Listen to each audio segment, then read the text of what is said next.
number 28. We have a new leader in home runs in the National League. His name is Nolan Arenado.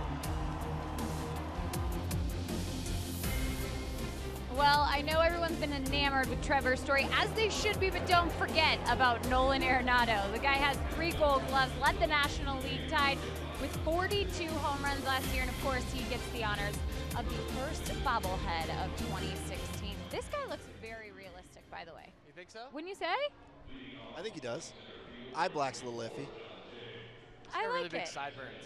I like it. You got to watch the game. Mark Stout is going to have an interview with Millie Arenado. She's one of my favorite moms all time. Of course, she's Nolan's mom, so, you know. She has the best arm in the family, by the way, too. Here's what we're rooting for in the game tonight besides Mark's interview. I'm rooting for Nolan against Shields. 10 for 20 with 3 career home runs. I have a feeling, even in this chilly weather today, that ball is going to fly for Nolan Arenado. I like it. What I'm rooting for Chad to be rad. Oh. Yes! That's California now? Yeah, exactly. We need him to go deep into this game. He's got to get 6-7 innings in. He's got to be efficient with his pitches and get quick outs. Not just because the bullpen needs a rest, but because the Rocks need a win. I agree with that, because that is exactly what I'm rooting for. I am not Al Davis, but we need just win, baby. I think you're looking at this weekend, opening weekend. It's been disappointing for the fans. They need to see a win. And when the Rockies are respectable, they own Coors Field. You have to take advantage of this home field, and it starts today. And hey, I don't want Rockies fans tweeting us today, because this is not a Sunday lineup that you talk about. These are your starters. They're in the game. They're there to win today. DJ LeMahieu being one of those. He may have just moved around in the batting order, but his multi-hit games, they keep coming. You don't want to miss a moment. We got baseball for you next.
Rockies, they still need a win at Coors Field. They're going to try and do that against the Padres today.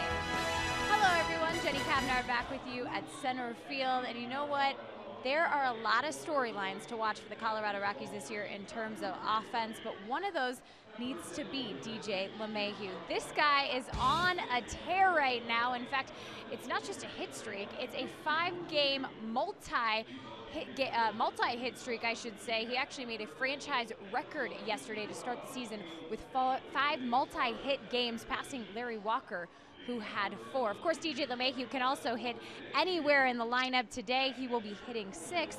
And for more on his approach and his success so far this season, let's bring in our play-by-play team, Drew Goodman and Jeff Houston. Jenny, thank you very much. Yeah, DJ LeMahieu and his exploits the first week of the season has been overshadowed a little bit by the guy who's playing next to him in Trevor Story. But we wanted to talk a little bit more about DJ. He had 301 last year. Jenny talked about the 5 multi-hit games. You and I have discussed this a lot, going back to spring training in March. His best is in front of him, and he's really good right now. He doesn't deviate from his plan at all. He knows what he wants to do when he goes to the plate, and I think that's the best thing for DJ. You mentioned the 301 average last year. It was 267 the year before that. But he's gone out and already set a tone with a couple home runs down in Arizona. That doesn't mean he's going to become a home run hitter all of a sudden. It means that he's going to start taking some pitches that they're giving him, and he'll go ahead and pull it. We know most of his damage is going to be to right field, but for DJ to go out and really set the tone early, 526 average, that's tied for first in the National League, tied with Dexter Fowler last season, career high in games, at-bats, runs, hits, home runs, RBIs, 10th in the National League last year with that 301 average. The beauty that Walt has with DJ is last year he hit in every spot in the lineup, 1 through 9. And already today, or this year in 5 games, today will be his 3rd. And that gives the flexibility that any manager would like to have. And absolutely, he's more of an RBI slot today in that 6th spot. He's off to a terrific start. And as I said, I think the best is ahead for DJ LeMahieu. And you're talking about a guy who was in the top 10 in hitting a year ago. Nice pitching matchup today. The Rockies need a great start. Chad Bettis will have the baseball. He'll go against big game James Shields, who always seems to go deep in ball games. Padres, Rockies, come on back to Coors Field with us.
beautiful aerial view of lower downtown Denver and Coors Field. Guess what they're handing out today? Nolan Arenado bobbleheads. And there's a happy camper right away. We have to add that to Dougie's collection here in our booth. It's the Rockies and Padres. Getaway day for the Padres. The Rockies will stay put. In fact, tomorrow's an off day, and then they'll welcome in the San Francisco Giants on Tuesday. The Padres are off to a 4-game set in the city of brotherly love against Philadelphia. The Padres, as I'm sure you're aware, have won the first 2 ball games in convincing fashion against the Rockies. Yesterday it was 16-3. It was 13-6 on Friday. So the Rockies have given up 29 runs on 37 hits in the first 2 games. Chad Bettis is certainly well aware of that. He wants to work deep and throw up some zeros. John Jay will lead things off for the young manager Andy Green. Here's the Southwest batting order today for San Diego. Corey Spangenberg, who hit a 3-run home run yesterday, he'll bat second. Matt Kemp's driven in 10 in the series. And the first pitch of the ball game is in there for a strike. Now, Chad was staked to a big lead down in Arizona and couldn't get through the 6th inning. I gave up 7 hits in that ball game. Had some strikeouts, 4 to be exact, 3 walks. There was a few times when he had that game in hand and he was throwing the curveball and the sliders and the changeups and were very effective. And when he repeated his delivery was the big thing. Nolan, the nice pickup. He was the only one on that left side of the infield. And he's a vacuum. 1 out as John Jay is retired. Here's the Rockies defensively on this Sunday afternoon. First Sunday of the Major League season for Colorado. Gerardo Parra back in there. Blackman back in there. Cargo naturally. Arenado and Story. DJ along with Ben Paulson at first base today. Tony Walters making his first Major League start. He's had a couple of at-bats so far, but a kid who had a terrific spring. He's behind the dish, and the pitchers love throwing to him. Well, he's a converted middle infielder. Yeah, he sets up a nice target, nice and low, get the ball down. Very soft hands for Tony. Spangenberg hits it in the air to Parra. And Gerardo's got it, 2 outs.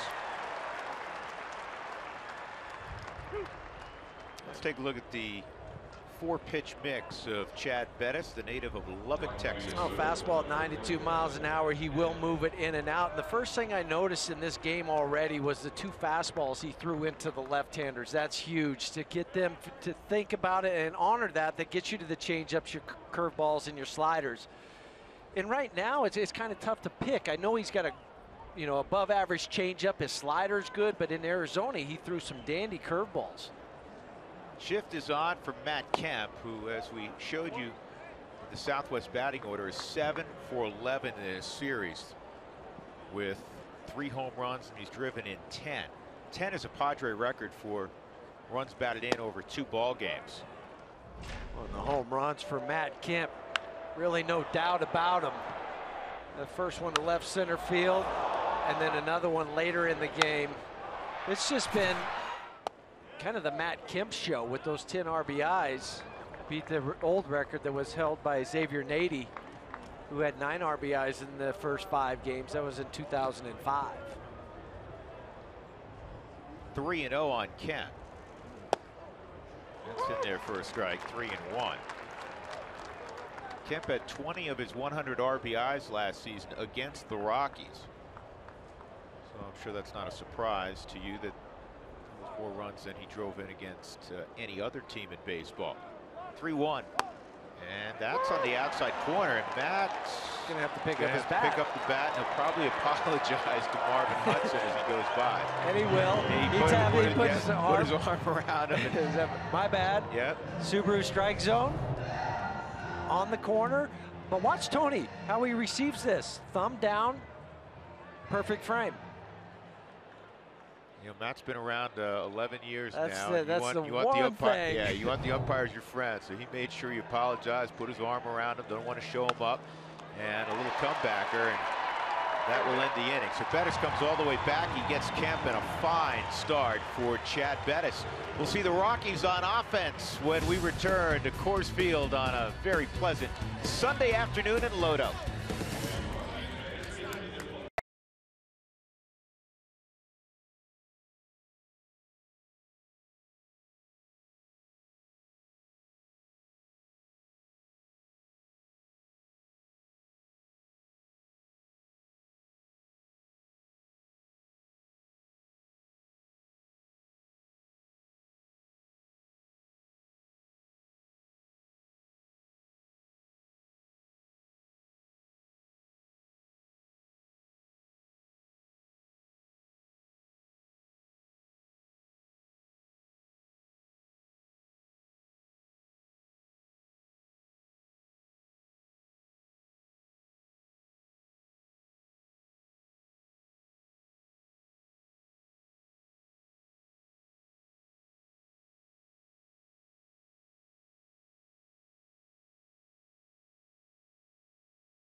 Participated late in the ball game yesterday. He's batting in a leadoff spot to begin things today. Here's the Southwest batting order for Walt Weiss. Trevor Story will bat second. Cargo's off to a fine start. Nolan will bat fourth. Naturally, Gerardo Parra next. DJ, as we discussed in the open, he'll bat sixth. Ben Paulson, Tony Walters, and Chad Bettis against 34-year-old California native James Shields, who has never missed a start in his big league career.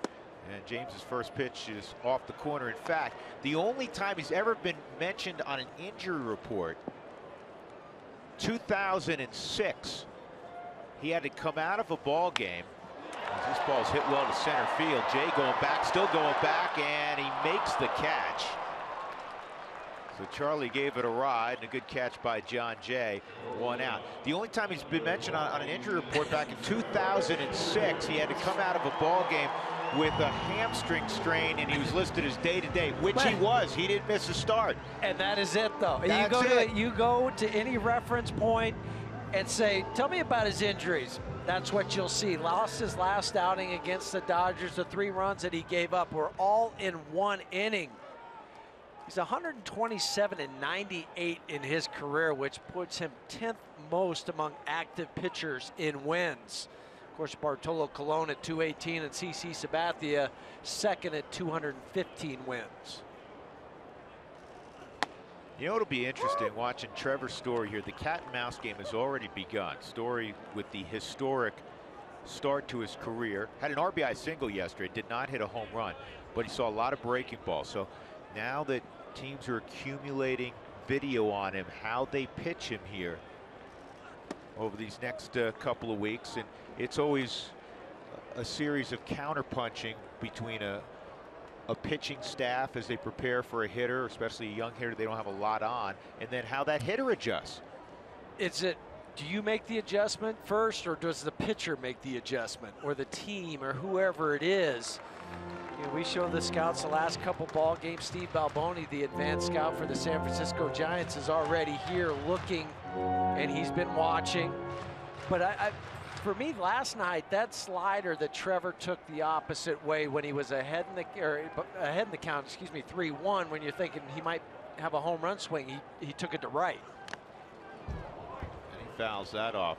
One of the things about James Shields is he not only has a 4-pitch mix, he utilizes all 4 pitches in any count. That is the key for him.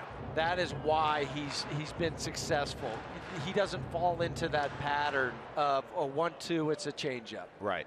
3-1, it's a slider, curve, whatever it is. You have no idea. And sometimes it takes you in a bat or two facing James Shield to figure out that pattern if you really can. 2-2. Now, based on the early book, the last day or so, you'd expect to see a breaking ball here. But he went changeup and he struck out Trevor Story. And for James Shield, the last few years he's been throwing more changeups. And that's not a circle change, it's just put 3 fingers on the baseball, take some velocity off with some friction on the seams, and that's how he gets the fastball, or the changeup, to look like a fastball. So Cargo steps in. He had a couple hits yesterday. Carlos, in his career, is 8 for 22, a couple home runs against James Shields, 364 average. And this ball's driven to left field and deep, way back, and gone. Cargo goes opposite field, and the Rockies have a 1-0 lead. Number 2 on the season for the Little Pony.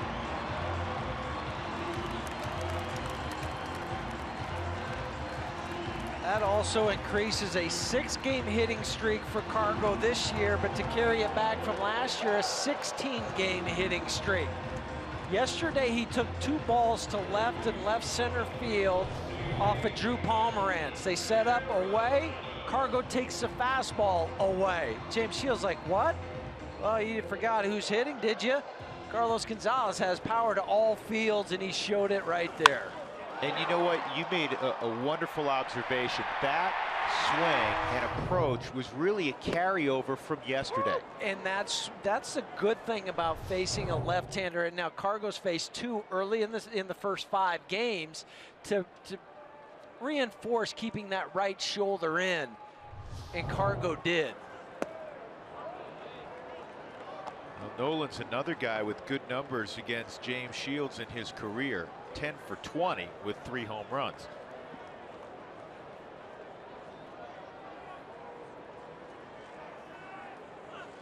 Outside, 2-1. 2 home run game for Nolan, and this was in San Diego. He went down and got that slider. Last May, 2-1, swung on and missed.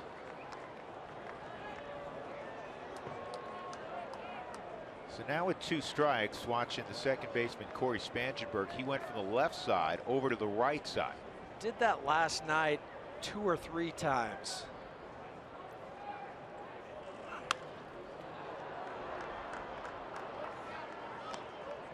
Now with all these shifts, I mean, that's, you almost watch it pitch by pitch. Not just with 2 strikes, it's, you know, guys are leaning now more than ever before. The best way to describe analytics is it's just additional information. This ball's really well hit left center field. Take a good look, you won't see it for long. 20 rows deep, 2-0 Colorado. Cargo and Nolan go back to back.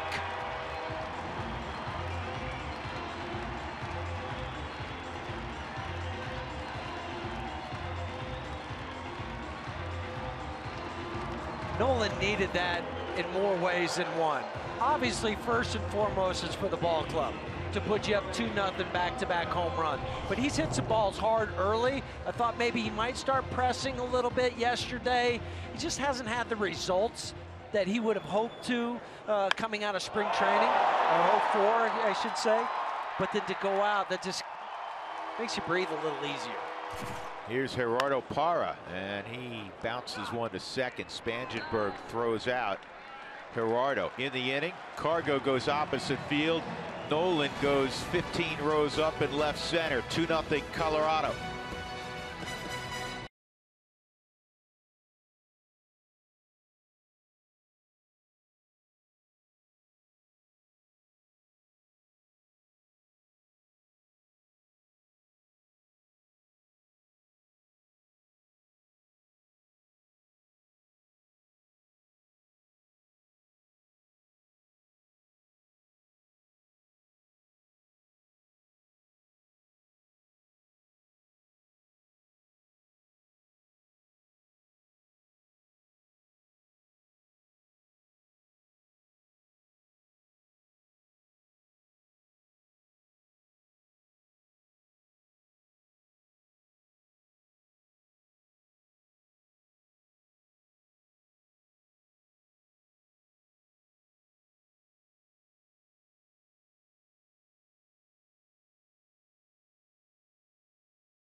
Rockies baseball on Root Sports is brought to you by your hometown Toyota stores. Toyota, let's go places. And by Southwest Airlines, transparency, low fares, nothing to hide. You know, the Rockies broke out the big bats for the second time this year. They go back-to-back. Trevor Story, Carlos Gonzalez on opening day, and a few moments ago was Cargo and Nolan Arenado. And the bunt attempt by Myers will be an easy play for Tony Walters, 1 out. Well, Chad Bettis had an 11-pitch first inning, so you know you're raring to go, the adrenaline's flowing, and you're right at the bat rack within about 5 minutes after the national anthem sung. that gives you an extra bounce in your step, doesn't it, Huey? It certainly does. And we think back to the last couple nights, you didn't have that. You had to wait, and it just seemed like forever before you got up there. But we're going up there and getting the 11 pitches, and I thought that obviously the key to that inning was you're down 3-0 to Matt Kemp. You come back and get a soft ground ball back to you. And here's Melvin Upton. 1 ball, 1 strike on Melvin.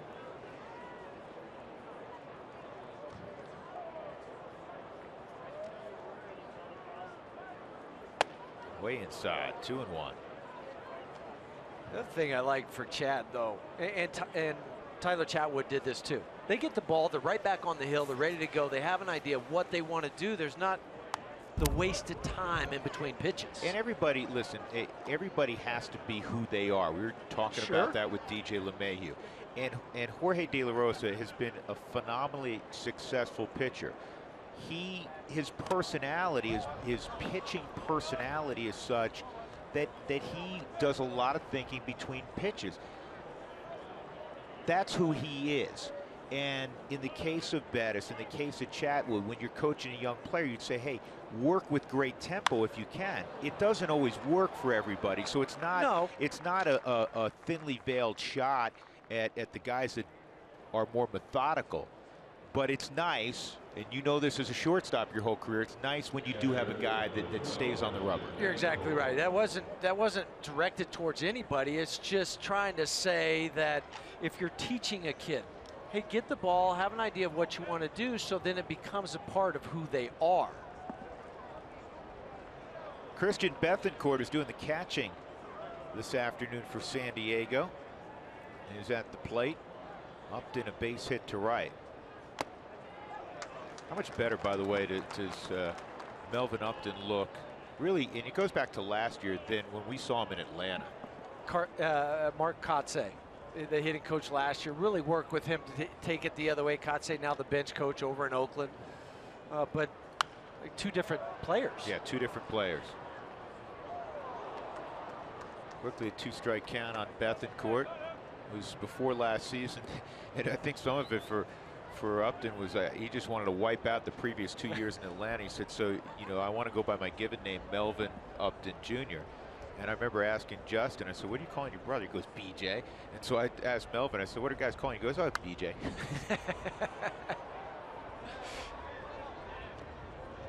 It goes back to, you know what, it goes back to nobody calls anybody by their given name in any sport. Right. You just add a Y to the end or what's your middle name, by the way? Kent. Kent. Well, so tomorrow if you show up and say, I want to be known as Kent, that's all well and good. We can put that on the graphic. This is going to be a base hit. but I'm going to call you Huey. Exactly. Right? Is that all right? That's fine. Okay. We'll just go with that. 2 men on, and Alexi Ramirez coming up. A reminder, you can join in on the conversation this season. Send us thoughts, statements, photos, whatever you like, to your favorite social media platform. You must include the hashtag Toyota Talk. So back-to-back singles, and Ramirez is at the plate, batting 7th, off to a little bit of a slow start, hitting 105. 2 for 19. Numbers this time of year can be somewhat misleading. That's inside. It's kind of like what you talked about with Charlie Blackmon. You know, Charlie's hit the ball hard. He doesn't have much to show for it.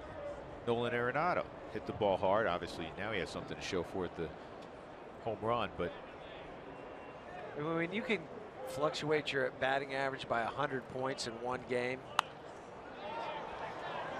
That's right up the elevator shaft. And he got it. That one started coming back, and Tony reached up and made the catch. And it's one thing as a catcher that's different than an infielder, because the rotation on the baseball will cause it to come back. You don't have that as an infielder. As an infielder, when it goes up, you have an idea of what it's going to do. Catchers, you turn around and you always want to have your back towards the infield, but the hard part is to trust that it's going to come back to you. Yeah, if you settle right under it and it's still 50 feet over you, I guarantee it's going to be 6 feet behind where you think it is. It's a step or two, a drop step or two. Adam Rosales, who played with the Rangers last year, was a minor league free agent pickup and made the club. Actually over Alexi Amarista. Now Amarista was brought back to the big leagues today because of the injury yesterday to Yangervis Solarte. So he did go on the DL. Yeah, we had it first, and then Dougie confirmed it. Yeah, so Solarte's on the DL and Amarista is in the big leagues. And this ball's lined to right center field. Cargo's not going to be able to get there. This will score at least one. The trail runner is Bethancourt. He'll stop at third. So an RBI double for Rosales, and it's 2-1. Adam had an RBI last night. San Diego came into today hitting at a .455 clip with runners in scoring position. They were 15 for 33, and Rosales takes the double to right field. It helped that Bethancourt, the catcher, was at first, and Cargo got the ball back in because it didn't allow that second tying run to score.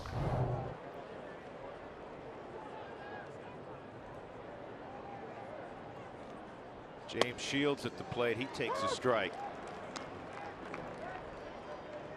Two in scoring position for Shields with 2 outs. Padres, the first 3 games of the year, hit a .120. They've hit .420 in the first 2 games here at Coors Field. This is on the ground to short, in between hops. Story stays with it.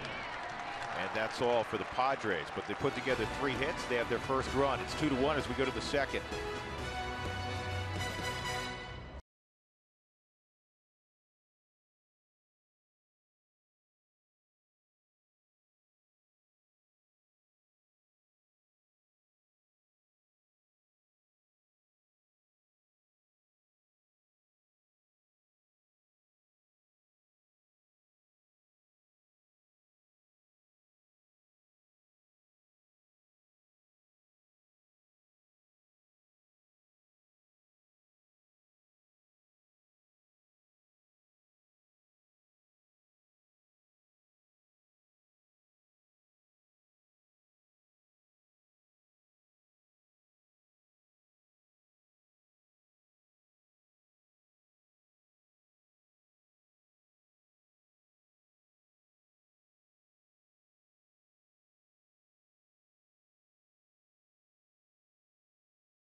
Bottom 2, there's Tony Wolters. He is due up third in this inning. I got a chance to take a photo of him as he was coming into the dugout right before his first big league start. I mean, is that not dream come true look? Adrenalize the action from him. Love Tony Wolters. The guy's a great story. Drew and Jeff will tell you more about him. But I wanted to find something personal out about him. So I said, hey, what's your favorite food? Let's go with fettuccine Alfredo. Okay. Cereal. Captain Crunch. Candy. Sour Patch Kids. Why? They're so good. Those are the best. I can eat those for days. I think we can agree across the board. Who doesn't like a Sour Patch Kid? So you guys have all the good stuff about him when he comes up. Sour Patch Kids. Yeah. You've had those, right? No. You haven't? No. Are you serious? Am I missing out? Kinda. I think so. right, Jeff? My temple is or my body is a temple. Oh, That's yeah. Sour Patch. Whatever. Kids haven't brought a Sour Patch Kid home to have? Well, if they My have, kids they're love not them. sharing. 0-2 on point drill. DJ. DJ hitting in the 6th spot for the 30th time in his career. He's a .282 lifetime hitter when batting 6th. Comes into the ballgame hitting .526, number 1 in the National League, along with Dexter Fowler, who we'll see next weekend. Dex off to a great start for the Cubbies.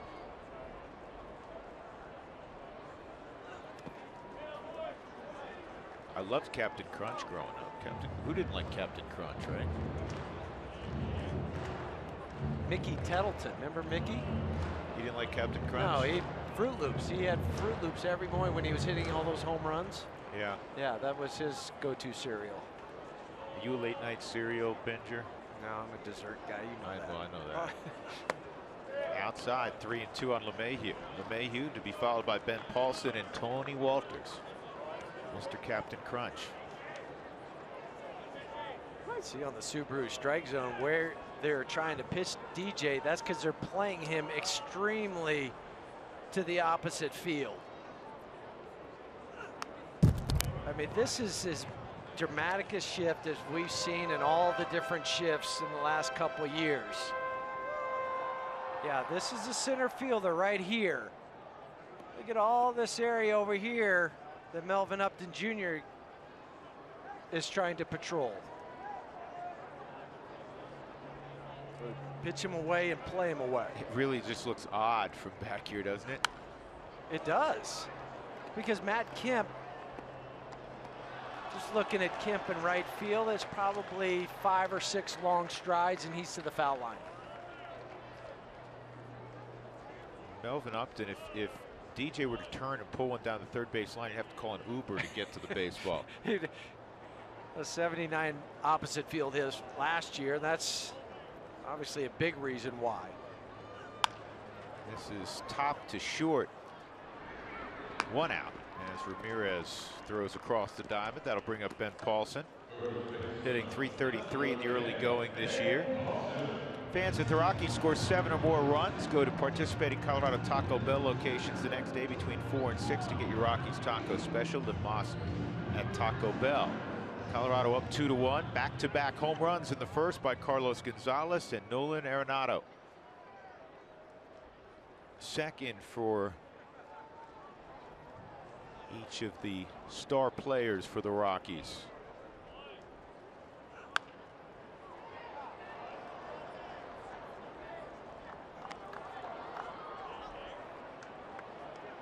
For Ben in the outfield, it's normal.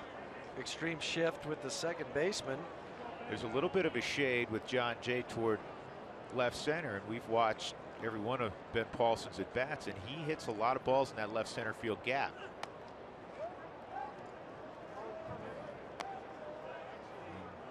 The Padres, their advanced scouts realize that, and that's why you see John Jay just a couple of steps in that direction.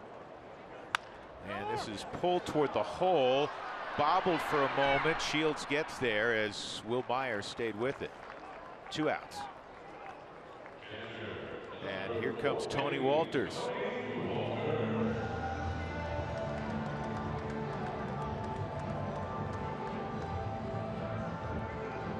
Now, Tony Walters, his first big league start.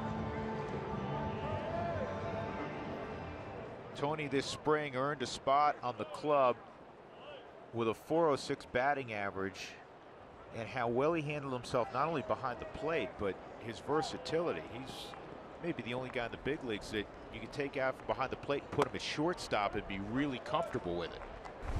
And there's many things to like about Tony Walters. Drafted in the 3rd round out of high school in 2010. Rockies claimed him on waivers. Played shortstop, second base until 2013 when he was in camp, and Terry Francona, excuse me, said, "Hey, have you ever tried catching? Why don't you go don the gear?"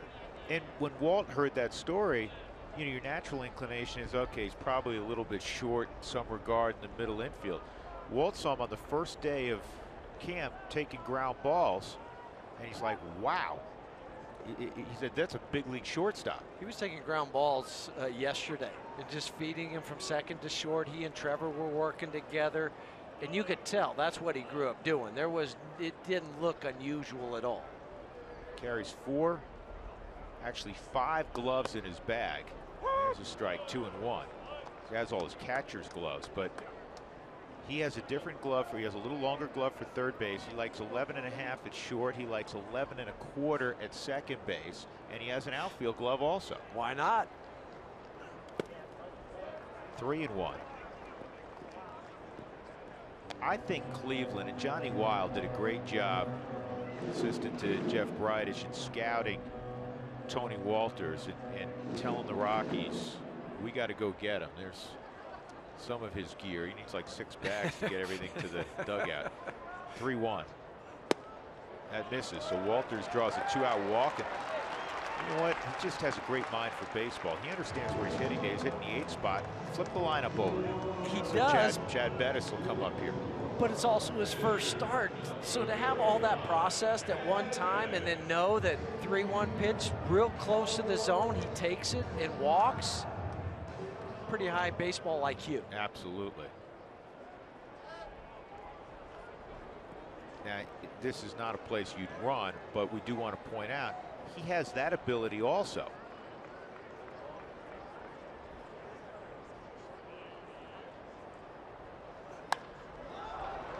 Bettis hits a fly ball to Matt Kemp. He's really battling the sun. I don't know if he sees it. Did he hold on? He did. Gets that like Willie Mays with the basket catch. And that is not how he wanted to do it, but you could tell as soon as the ball went up that Matt was really struggling to see it.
Runs, Cargo, and Nolan. Today's news and notes brought to you by All Copy Products.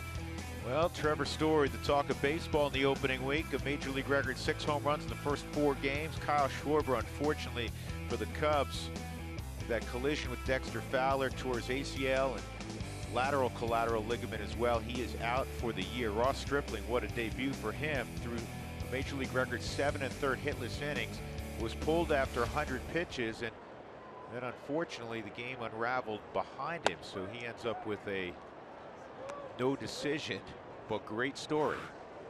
First start. What pressure for the new manager Dave Roberts in LA. When do I pull him? Do I have to pull him? I don't think he did the right thing. I think he did the right thing because it's not only his first Major League start. This is a kid coming off Tommy John surgery, just returned to the field late last year.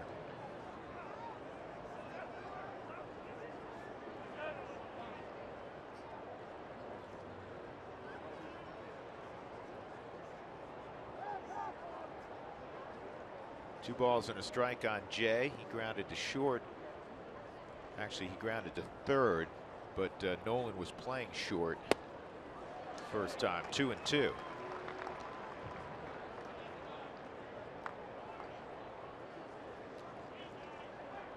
Story's positioned right up the middle, and that's why that goes through. Base hit. Fourth hit for the Padres. John Jay just took the changeup away. You're hoping a guy will reach for it and bring the top hand over the top of the baseball and ground out and roll over to the second baseman, but Jay did not. Right, stayed right through it. You see the changeup, but notice palm up, palm down at contact.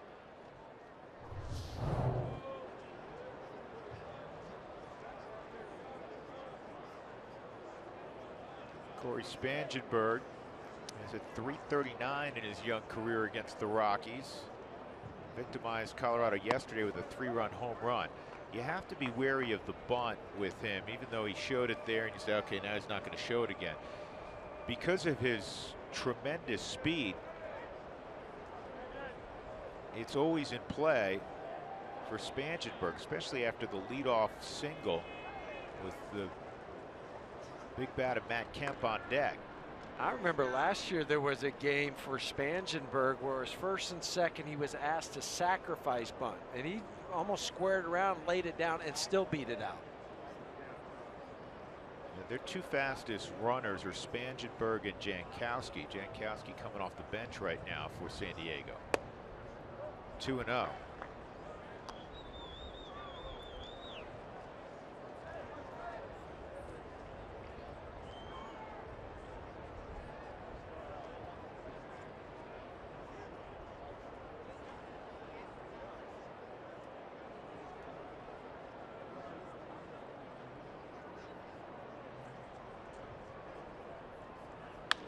And that's a base hit.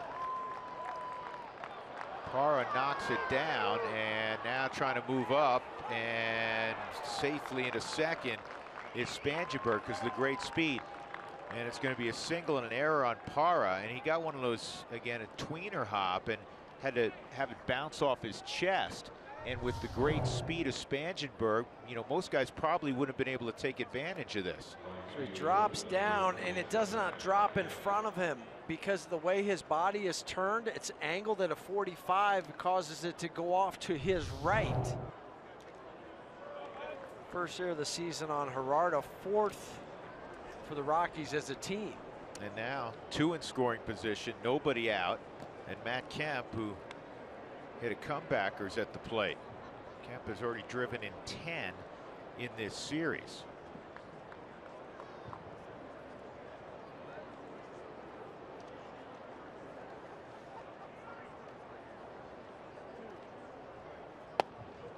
And a strike on Kemp.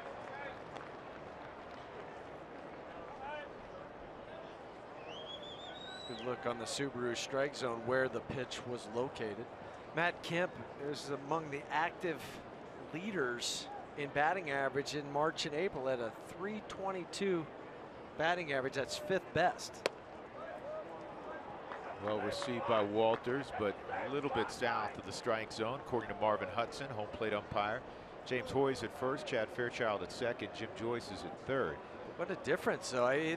That's on the corner, but instead of being 0-2, it's 1-1.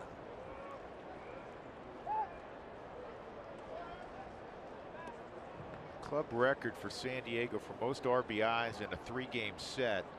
Ryan Klesko drove in 11 against the Astros back in 2001. Kemp's got 10 in this series. 1-1. Inside 2-1.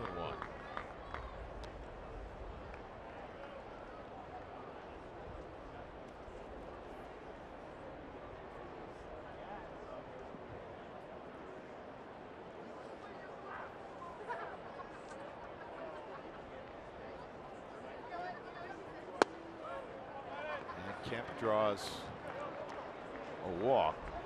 Right, it's 3-1. That confused me. That's the second time Matt's got to come back. He was gonna be hugging Marvin Hudson again. I was confused by that. I was like, where's he going? It's the second time they've had to play this same song in the stadium.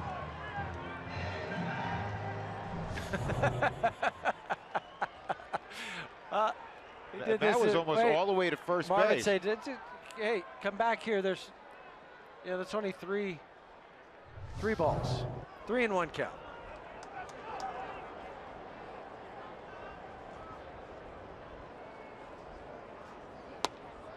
3-2.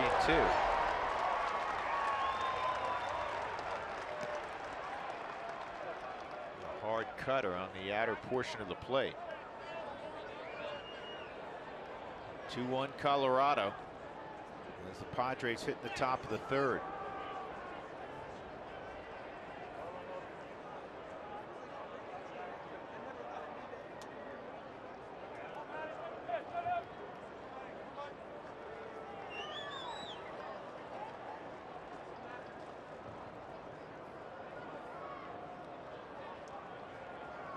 And he got him with a cutter. Bettis comes back and strikes out Matt Kemp for the first out of the inning.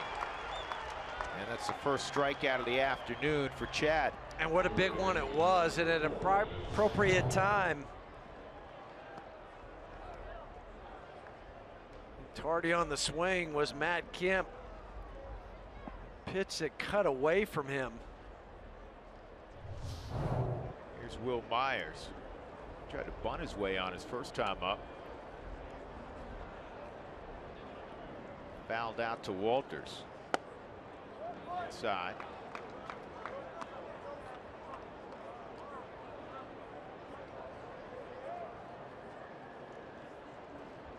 Last year for Will Myers at 350 with runners in scoring position. 0 for 2 early in the season in 2016.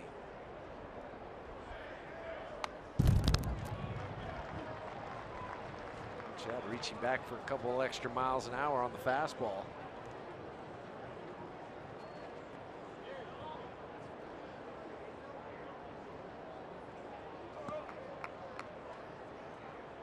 Now in 93, we saw at least one pitch in the ball game in Arizona where he went 95. 2-1.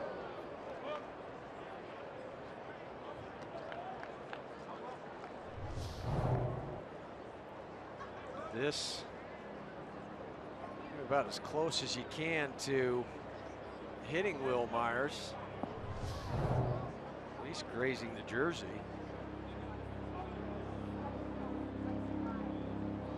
Set up away. And this is lifted to Cargo in fairly deep right.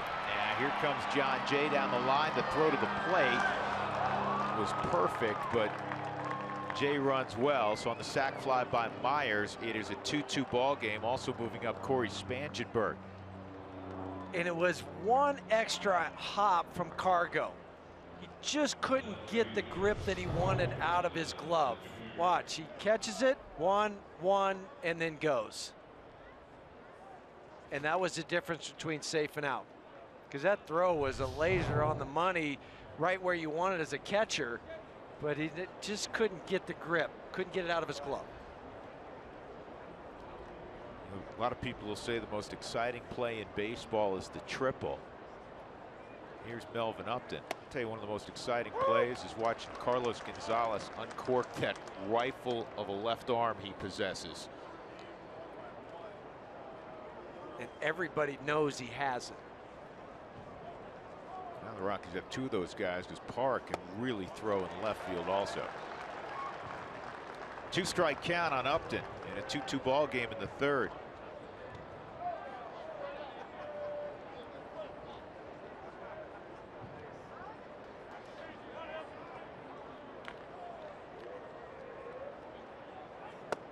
Fastball is high. Upton, so many good years with Tampa, as we've chronicled, and starting to figure out the National League. Much better last year with San Diego. Here's the 1-2. Good block by Walters. Well, it had to be a good block. Spangenberg was not quite halfway down the line, but he gave it a good 3 or 4 extra steps. What would you do? You come down hard, and then as soon as it crosses, retreat? So you come down hard, you land on your right leg as that ball is crossing home plate, because you can plant and keep going if you need to. And then if he stops it, you plant on that same right leg, go back to third. Did you like to come back in fair territory in case there's a throw? Straddle the line going back. So maybe even a touch inside. So if they try to make that throw, it hits you in the back. 3-2.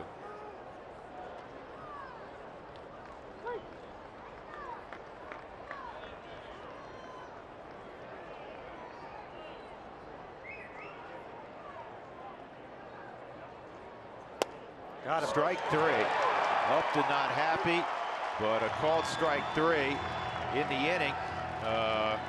Couple of runs, or excuse me, single run as John Jay scores on the sac fly by Will Myers to tie up the game. There's that pitch again, right on the outside corner.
With Jeff Houston and Mark Stout, I'm Drew Goodman.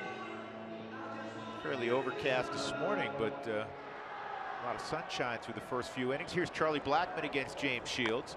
He lays down a bunt, didn't get that far away, and it was pounced on by Christian Bethancourt. Another few feet, he's got himself a bunt single.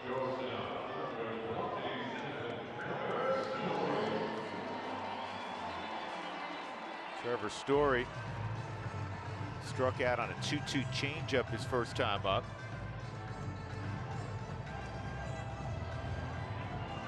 You know, it was only a couple years ago in Modesto where Trevor hit 233 and struck out 185 times. Had to repeat there the next year. At least he started to repeat and did so well. Then he got moved up to Double-A, but I don't know what's going on. They were seeing if they were going to check at first base on that throw to first. Evidently the video affirmed what James Hoy saw, so there's one out. Walt was perfect yesterday, 3 for 3. First time the Rockies have ever won 3 challenges in a ball game. And they also won 2 of those challenges in the same inning.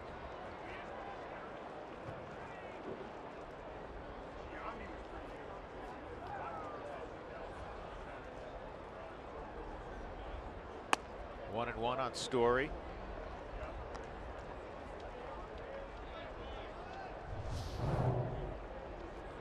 So we were looking to see if it was fair or foul. I don't know what they're. Yeah, because if the ball comes fair. Fair, yeah, it doesn't matter where it hit prior to that.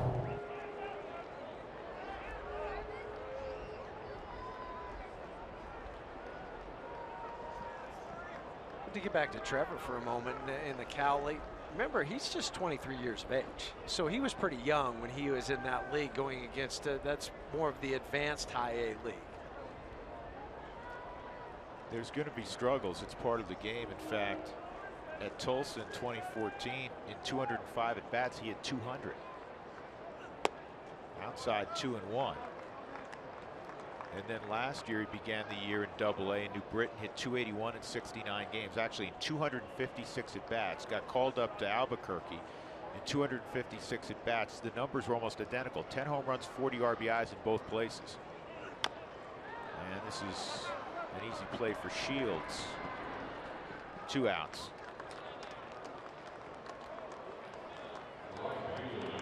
That'll bring up Carlos Gonzalez. Cargo lined a home run to left his first time up.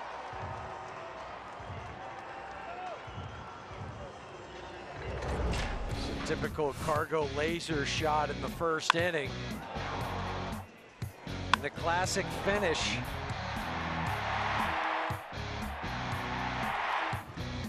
Not sure why James Shields was throwing his hands up. Well, I think he was giving it, oh, that's a Coors Field home run, but that ball was really hit well. And this ball is lined, and that's ordinarily a base hit, but playing out there is Corey Spangenberg. So Cargo's dialed in, but it is a 1-2-3 inning for Shields. To the 4th we go in a 2-2 affair.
Baseball on Root Sports is brought to you by Subaru. Love, it's what makes a Subaru. And by Wells Fargo. Wells Fargo customers get your 2-for-1 Rockies club level tickets by visiting wellsfargo.com/Rockies.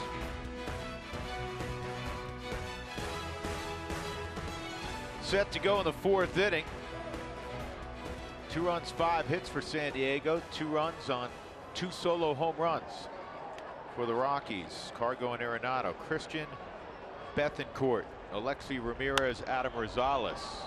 And in right field, fairly deep, Cargo will make the catch. A pitch and an out. You like that? I'm trying to match what James Shields did last half inning with just 6 pitches. That would be nice. Alexi Ramirez fouled out behind the plate to Tony Walters.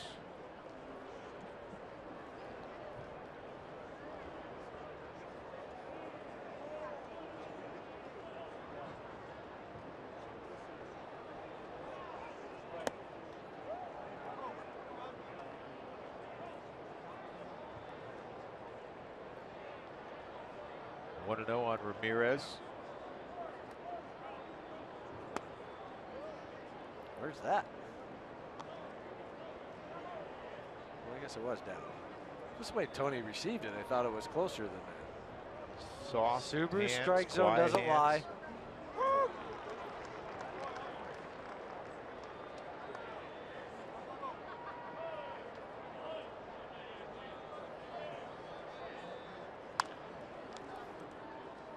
Fouled off.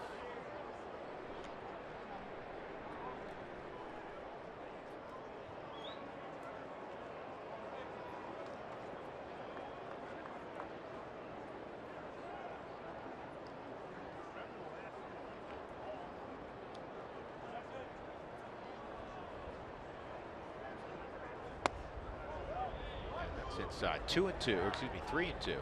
Here's Andy Green, the young skipper of the Padres. He's not that far removed from his playing career. Finished up in 2010 in the Mets organization. And swung on and missed. Big league time with Arizona and also the Mets. Andy, an interesting story. He's a graduate of the University of Kentucky. He was at Kentucky at the same time Brandon Webb was at Kentucky, and they played together with Arizona. He's from Lexington, and he went to Lexington Christian Academy. He was his school's valedictorian. He has a finance degree from Kentucky. And originally he wanted to go there and play basketball. Good athlete. When he was growing up. Well, everybody in Kentucky wants to go play for UK, right? But then decided, well, maybe I'll try my hand at baseball.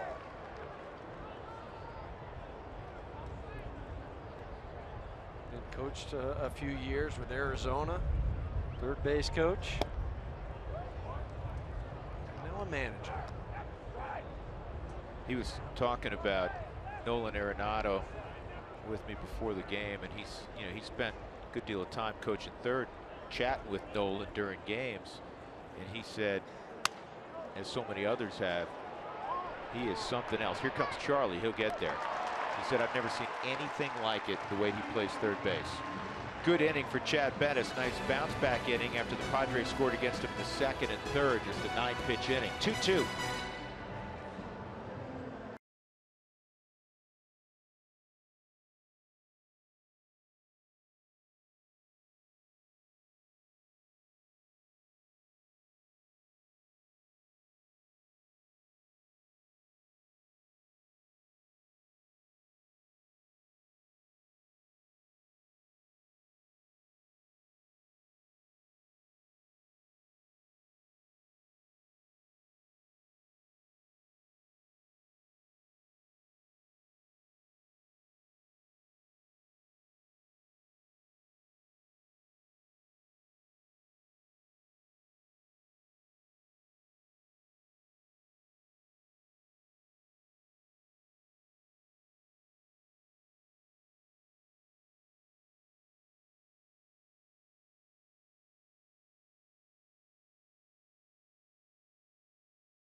As we go to the bottom of the fourth, Nolan Arenado, Gerardo Parra, DJ LeMahieu against James Shields in the fourth. Rockies got their 2 runs in the first inning, 2 outs. Cargo went deep, and then Nolan did this. Nolan's 11 for 21 with 4 big flies off of James Shields. Last year, Nolan, as he has himself a base hit to center field. So now he's 12 for 22 against James Shields. Last year, Nolan set a major league record with 89 extra base hits for a third baseman. He led all of baseball last year with extra base hits. The previous best for a third baseman, Chipper Jones in '99 with the Braves, had 87 extra base hits. The great Eddie Matthews with the Milwaukee Braves in '53 had 86 extra base hits. Hall of Famer George Brett, 79-85. Troy Gloss, a good friend of yours, had 85 extra base hits as well with the Angels back in 2000. So leadoff single for Nolan. And here's Gerardo Parra. He bounced to second in the first inning.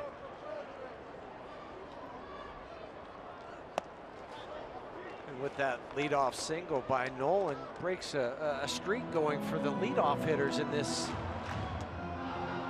last night in the first 3 innings today, because before that they were 0 for 12 leading off an inning. Yeah, but Troy Gloss and Nolan, both shortstops in the high school in California. Troy was going to go to UCLA before he signed. This ball is pulled foul. Short load, quick bat for Gerardo Parra. Wide base too. That's why he has that short load where he'll just rock to his back leg. Bring the front foot up and then get it immediately back down into the ground.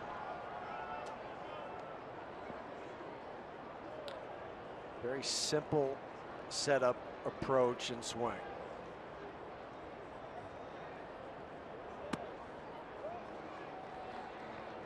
One ball, 2 strikes on Parra.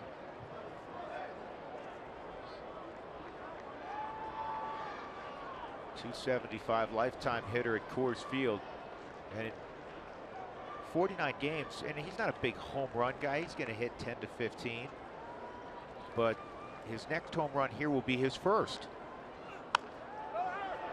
Slowly hit to Myers. They're going to get one, and the return throw will not get Parra,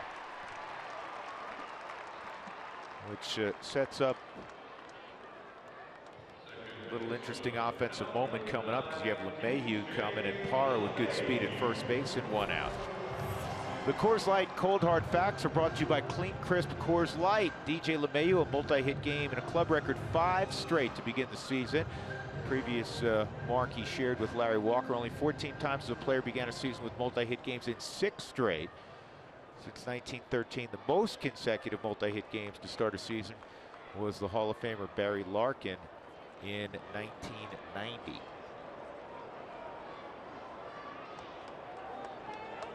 Eight straight for Barry that year. DJ bounced to short his first time.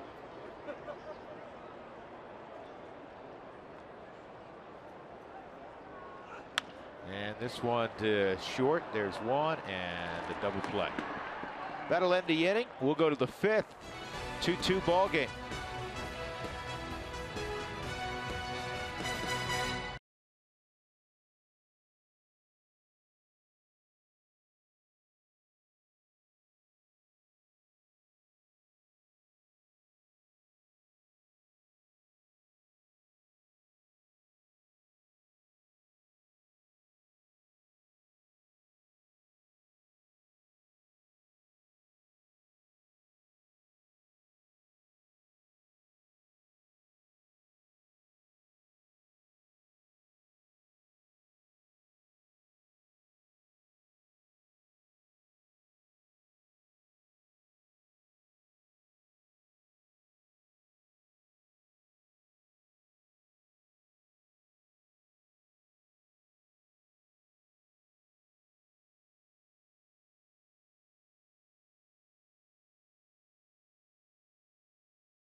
San Diego and Colorado. Fans, don't forget the Warning Track Party Room. Their specials are happening now, right now. Tickets up to 45% off for select dates in April. Call 303 Rockies for more information and book your Warning Track Party Room. So for the Padres in the 5th inning, James Shields in the top of the order, represented by John Jay, and Corey Spangenberg against Chad Bettis.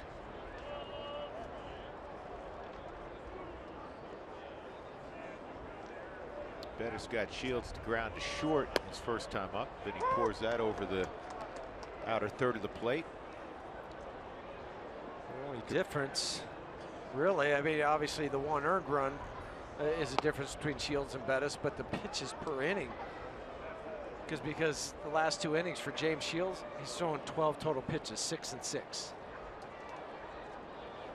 Bettis has typically pitched very well at Coors Field. And I'll tell you a statistic that bears that out. That's on the outside corner. 1-2.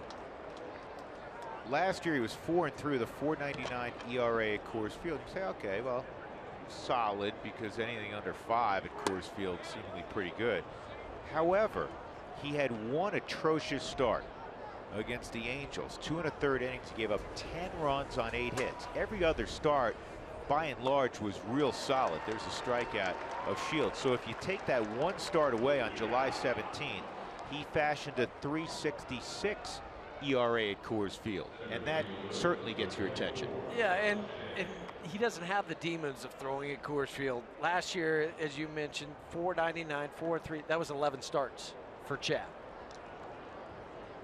Some of those numbers that were also inflated when he was pitching out of the bullpen. John Jay, a single in the 3rd inning, also ground ball to short. And this is right at Trevor Story, positioned perfectly. 2 outs.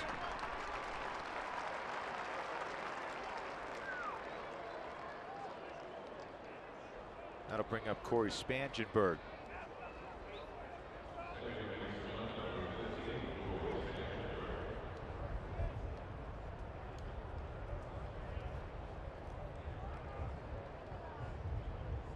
It does seem like most organizations, even American League organizations, Huey, take me back to your playing days, because you were a natural shortstop, but you played second, you played third, a little bit in the outfield, a little bit at first base. But it seems more and more organizations with real good athletes are making sure early in their career they don't get pigeonholed in one spot, where they get work at other places. And I think about this, there's a guy like Spangenberg's an example of that. Alexi Amarista, Adam Rosales, the Rockies. We were talking about Tony Walters and his unique ability to catch and play, in the middle of the diamond. I just think it's smart because it doesn't limit your options, because you don't know who's going to be in front of you maybe in 2 or 3, 4 years. And think back to spring training last year. Even Trevor Story was working out some at second, some at third base. You just don't know. So don't say this guy is only X. Yeah, and the Rockies have some top prospects that are coming that are seemingly blocked right now. Ryan McMahon's not all that far from being a big leaguer, one would assume.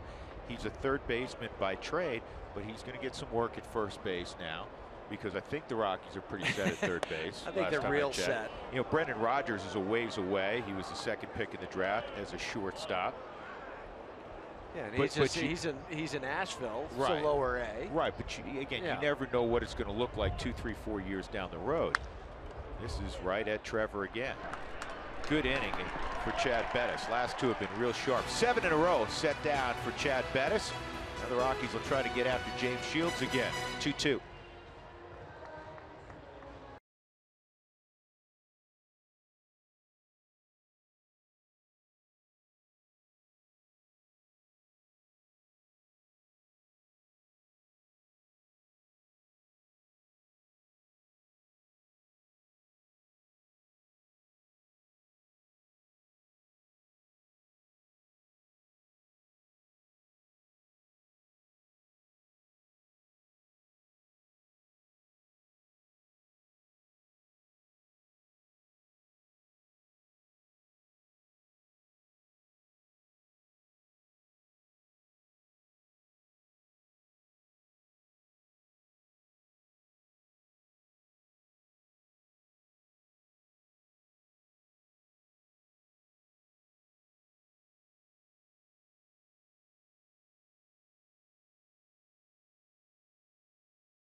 Bettis.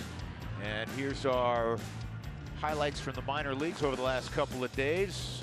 Jeff Hoffman, terrific start for Albuquerque on Saturday. 6 innings of shutout baseball, 3 walks, 6 punch-outs. Antonio Sensatella with Hartford yesterday, a run in 6 innings, just 3 hits. And also Kyle Freeland earlier in the week, 5 very strong innings. 3 of the very top pitching prospects in the Rockies organization, and they truly are not that far away. And a reminder that John Gray will start tonight for Modesto. They're in Stockton in the California League. They were rained out last night, so pushed him back. He's scheduled to go 5 innings or 65 pitches.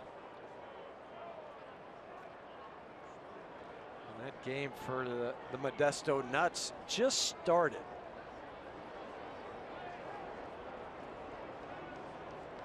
Two-strike count on Paulson.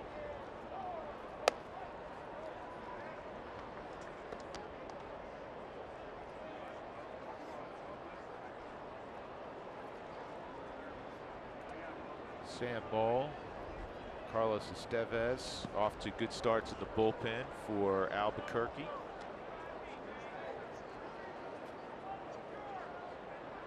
They opened up on the road. They haven't had their first home game yet down in up in Tacoma. You played up there, didn't you? Did you play in Tacoma? Just as a visitor in the PCL. Right. Yeah, I meant, yeah.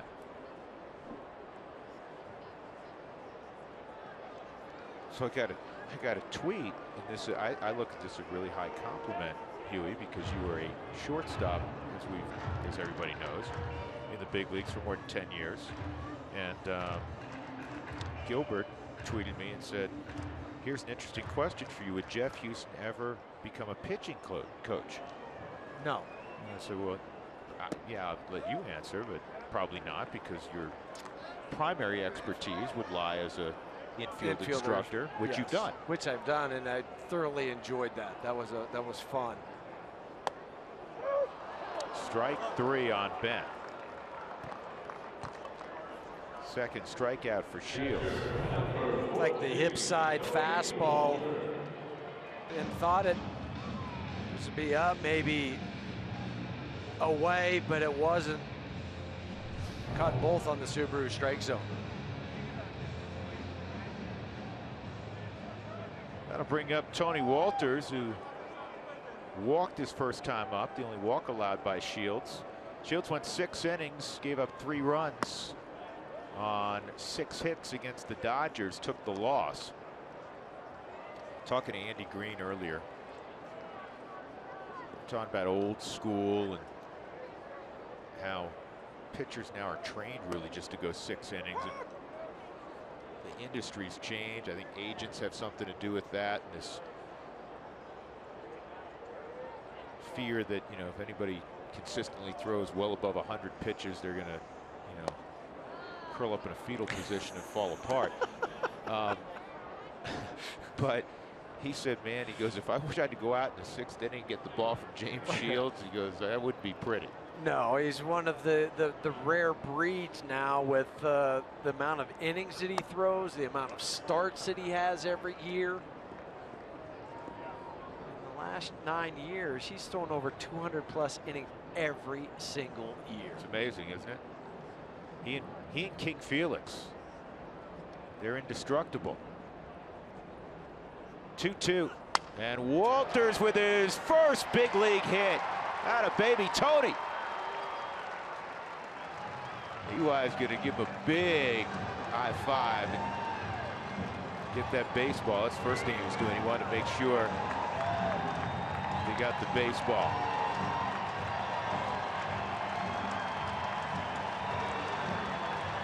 Good for Tony. Well, he's going to remember this for the rest of his life. A 2-2 count. Change up, he reaches, goes down for it, and hits it over the head of Corey Spangenberg. And I can tell you this, folks, from experience, that last 45, 50 feet that he ran down to first base, he doesn't remember that. He was gliding on air. Welcome to the club. Never take it away.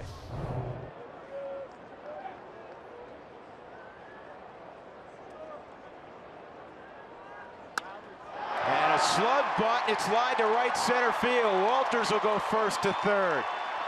Chad Bettis helping himself out and his club.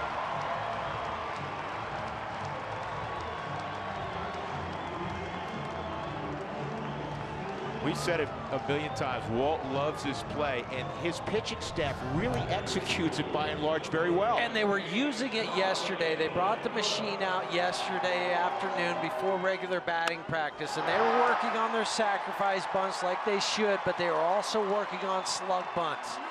And this is sometimes up to the pitcher. If they see the guys creeping too much on the corners, they can pull it back. And just all you're thinking on a slug bunt is just to make sure you get on top of the ball. Don't swing so big that you end up looping a swing and hit a fly ball. Chance to give the Rockies the lead for Charlie Blackmon. Runners on the corners with one out. That's blocked by Bethencourt. Charlie hit the ball to dead center field his first time up, almost to the wall. Nice running catch by John Jay. And then he tried to bunt his way on and was thrown out by Bethencourt. So he's 0 for 2. A couple RBIs on the season for Blackmon.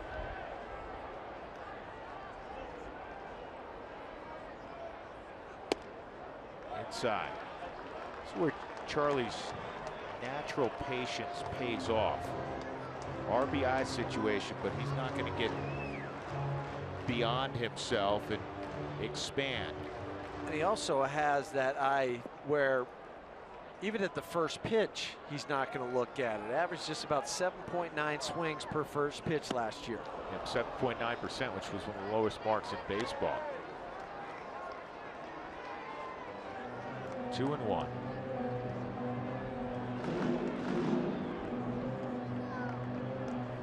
Jonathan Gray, nice start. Punches out the side. Well, he told us before he left he felt good, huh? Well, real good. There's no issue with the stomach. It's not the lat, it's not the sides. So he's looking sharp. Slow roller. Charlie runs well. There's no way you're going to double him up, but because of that, the Rockies take a 3-2 lead. So Blackmon gets the RBI. We always point this out. It's so important to get the ball in play. And not a thing of beauty, but he got it in play and he runs well, and the Rockies take a 3-2 lead. And he was running right away. And because of that, ball on the ground running right away, Will Myers had it in his mind that he had to go to second and try to start the double play.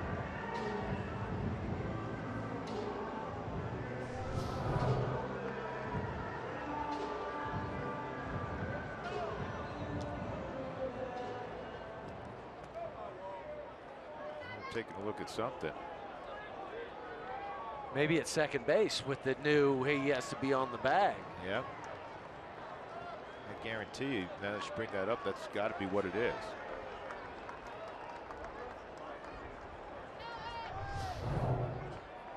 See where Ramirez is. Catch. Boy, that is real close. Yeah, I think he kicked still it with his toe. Yeah. So Blackmon with Story at the plate, and he's going to draw a lot of interest here from Shields with 2 outs. It's a great running situation depending on what the time to the plate is for Shields. Watch the kick. There it is. The toe kick on the back. Toe kick. That's something you wouldn't even have given a second thought to.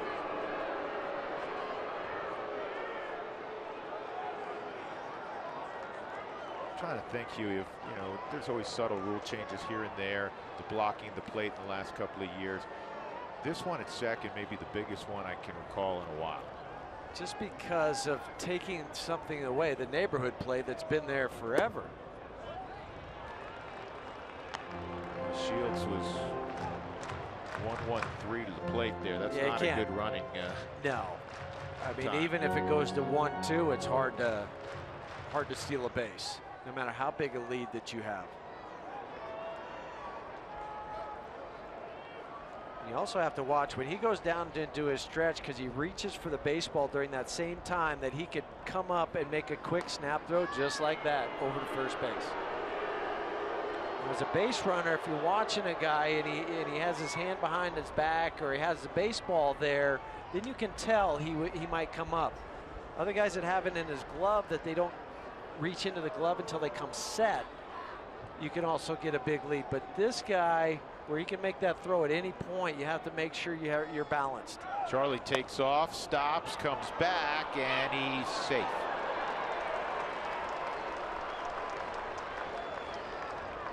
And he stopped because the quickness of James Shield. 1-2, didn't get a good jump. Dive back.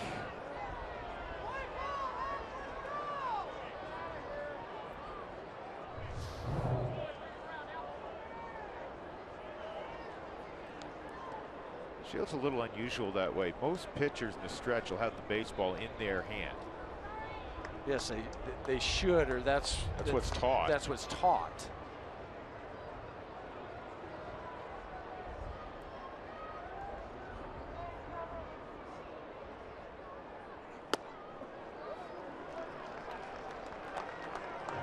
The last thing that makes him quick to the plate is where he sets his hands.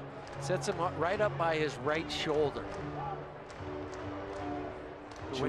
So when he sets there, he can just pull the ball out and have a short, quick arm action going to the plate. It's not down by the waist. See how high that ball and glove are set? Charlie takes off, and he'll steal second as the ball went to the backstop. So it's now a 3-1 count, an RBI out there for Trevor Story. First stolen base of the year for Blackmon. And he picked the right pitch to run on. It was a slider. Wasn't worried about what Trevor was going to do. Betancourt, in his haste, didn't catch the ball first.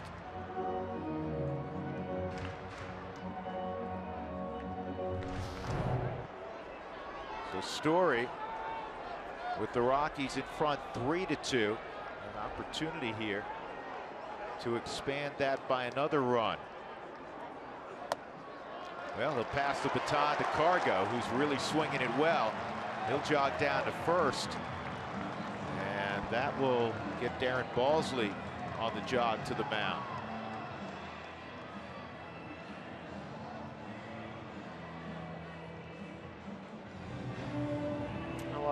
We have a break here. Don't miss the action when the New York Yankees make a rare appearance at Coors Field. That's on June 14th and 15th. You can get your tickets today for that. Rockies also travel to New York this year to play the Yankees. Have the Mets in a 4-game series and the Yankees in a 2-game up in the Bronx.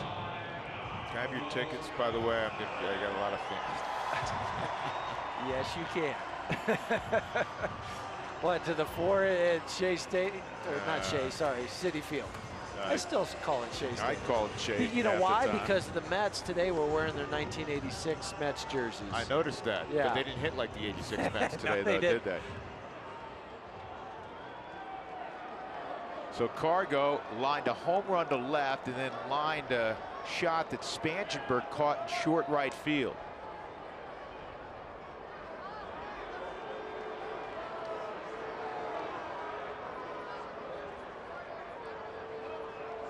Cargo dialed in the early going. Couple home runs, 4 driven in.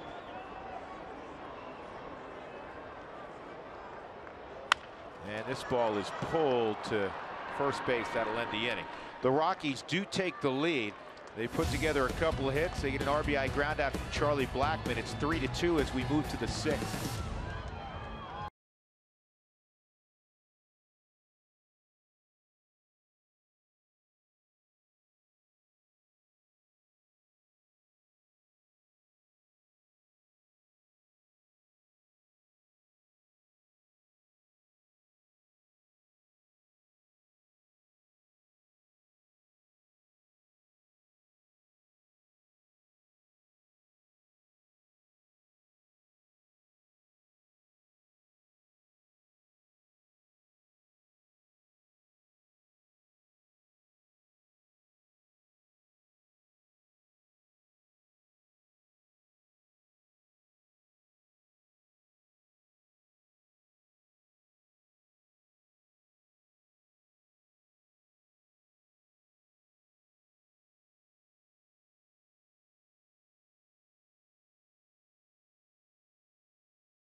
the man of the day. It's Nolan Arenado bobblehead day. That's hard to say 10 times fast.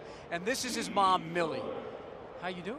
I'm good. I'm great. We haven't heard from you since last spring when Jenny went out and did the gift of the game with you and Nolan. The interview, that was amazing. They did a really good job with that. We really enjoyed watching it. Hey, before we get to the bobblehead, between you and me, your arm's way better than Fernando's, right? Your husband's. Oh, yeah. It's a sore spot for him. He gets, you know. Did you teach Nolan the jump throw, or was it the barehanded pickup, or both? Both. That's why he's got all the hardware. He got this. What do you think of the bobblehead? I love it. It's the one that looks the most like him so far. I mean, this is awesome. This is, I mean, I don't care what it would look like. It could be, you know, the gnome, and we would love it. So. I think it's missing a glove. When I think of Nolan, Oh, that's right. Just think of that glove. Yeah. Yeah, they forgot the glove. Or holding the ball. Oh, sorry. Hey, today's been there's an out on Kemp, which is good to Thank goodness. have that. Today's been a good day for Nolan. I know that he's been scuffling. He had a great spring, but you probably even went, oh, the home run and the hit. Yes. Oh, you know what? He tends to be a slow starter. I don't know if you've noticed. So, and we're always like nervous, and we get stressed out every time. I mean, every season. But hopefully, this will be a start to him, you know, being more consistent, getting on track, like he says. Yeah. Did he have to take the garbage out this past off season like he did last year? Oh yes. He still has to take out the trash. Yeah, and help with the groceries. You know, carrying the groceries and all that stuff. Yeah. Good. If he's home. Yeah. Yeah. How was last year for you and for the family?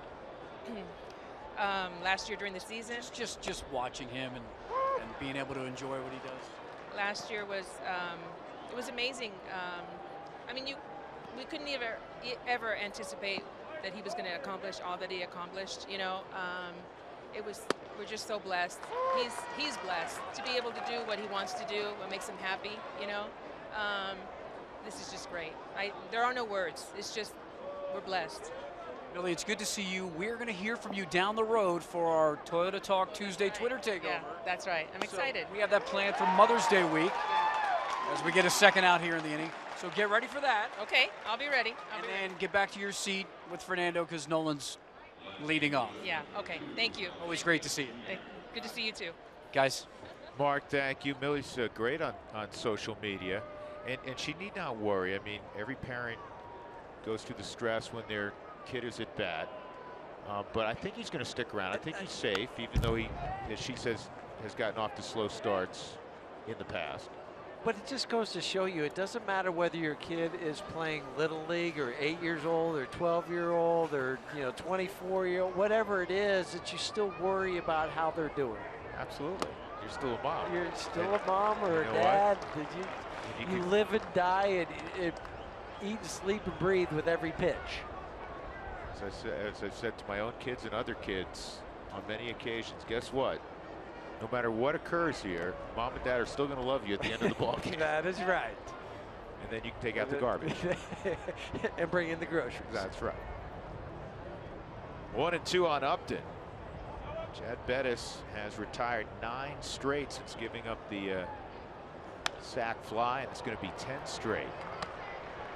So Bettis has really settled in through 6 innings as he gets the fly ball to center. It is Nolan Arenado bobblehead day. I don't think it'll be the last for him, though. The Rockies up 3-2.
Baseball on Root Sports is brought to you by Southwest Airlines. Transparency, low fares, nothing to hide.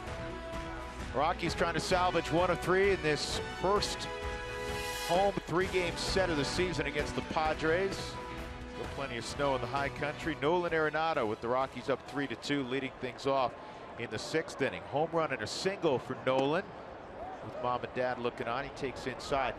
And Tony Walters earlier with his first major league hit, talking to Chad Bettis. Bettis on a roll. I erroneously said it was, I think, 9 straight. It's now 12 straight retired by Chad. This one may be playable for Bethencourt. Nolan thought it was going to be. And now can go back to the plate and say, all right, I get another opportunity, 1-1. Hey, Nolan's home run in the first inning after Cargo hit a home run went 471 feet. It is the longest of his career, and it's also the longest in baseball this year.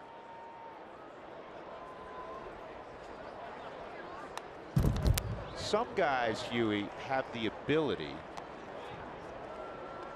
by swing path to consistently get a little more backspin on the ball than some other hitters. He's one of those guys. And it's usually the guys that their bat stays in the zone a little longer, so that ball is traveling with the bat. And it's just fractions of inches that happens, but that creates more of the backspin to hit it further.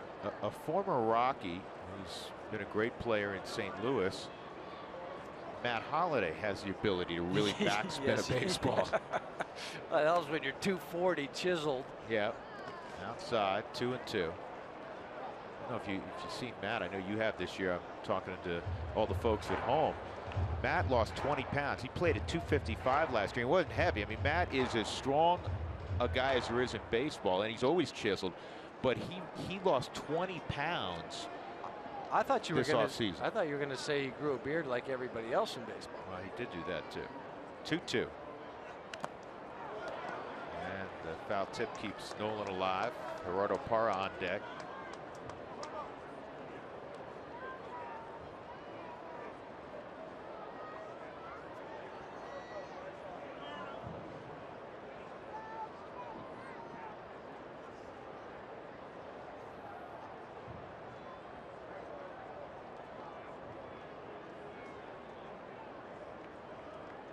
Two.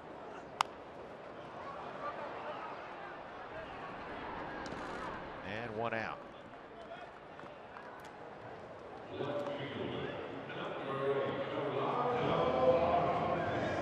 Catch before the ball game. You share a hot dog at the ball game.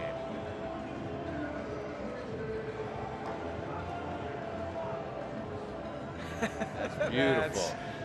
That's what a ball game is about. That is what it's about.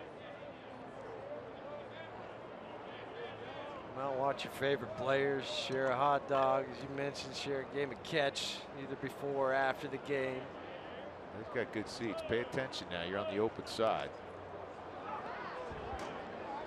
Ball 1 on Gerardo Parra. Ground ball to second, and also grounded into a fielder's choice.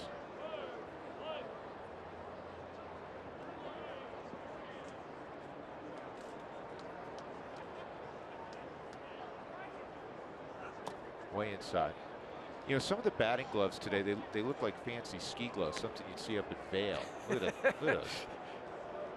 Just like the options and the colors combination that you have now. Yeah. It's not bad. It's batting gloves, it's cleats.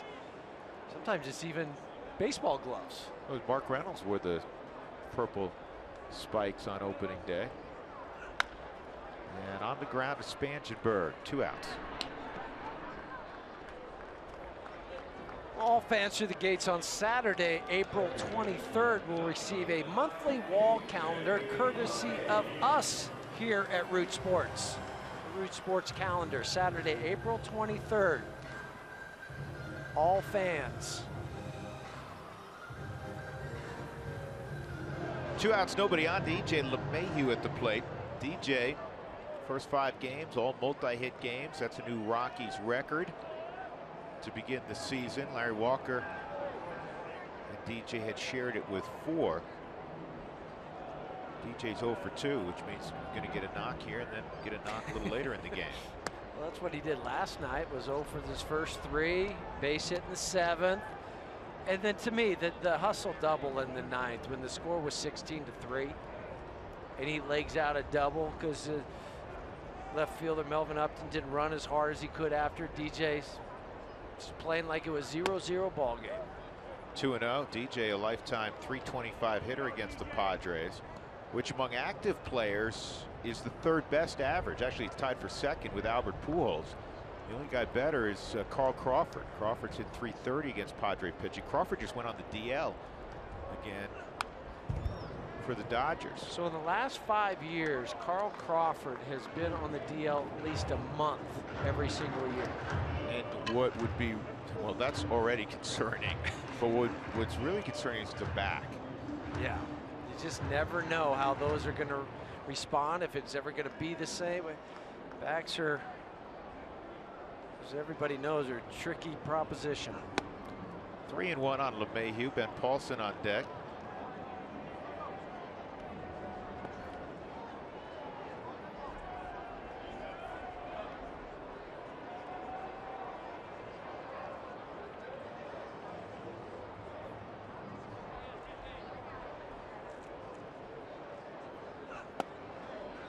That's a strike. 3-2. At least DJ didn't throw his bat down and start to jog to first like Matt Kemp did. Let's see why he thought that might be low. Borderline on the Subaru strike zone.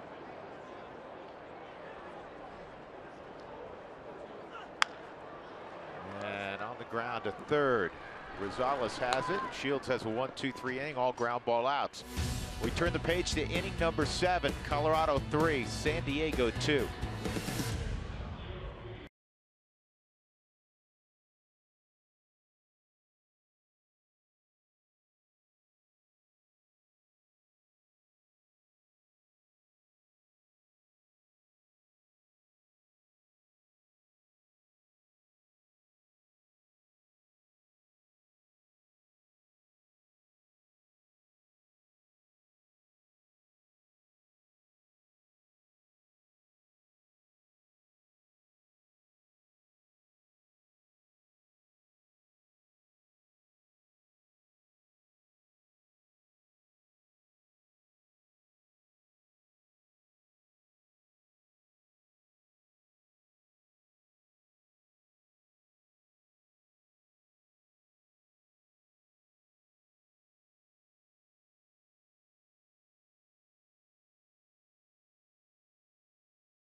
Look at our Kubota pitching performance.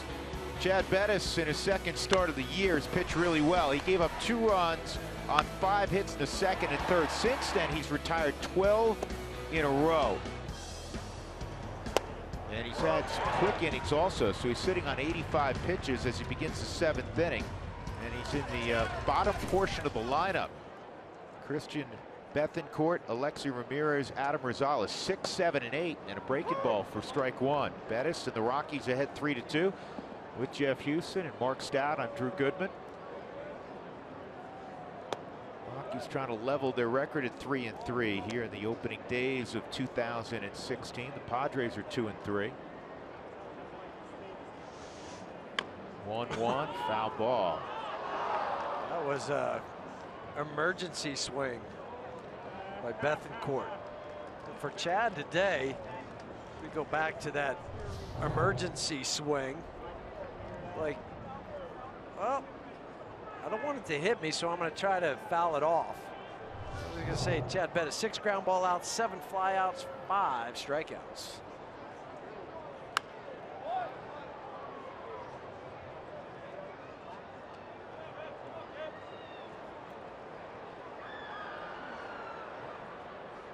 1-2 it remains on Christian Bethancourt.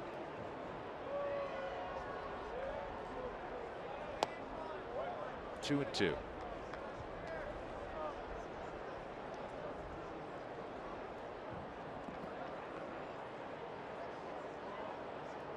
Bethancourt beat out Austin Hedges for that backup job. In the air to Charlie in center field. One out. And Alexi Ramirez will take his turn. He's 0 for 2.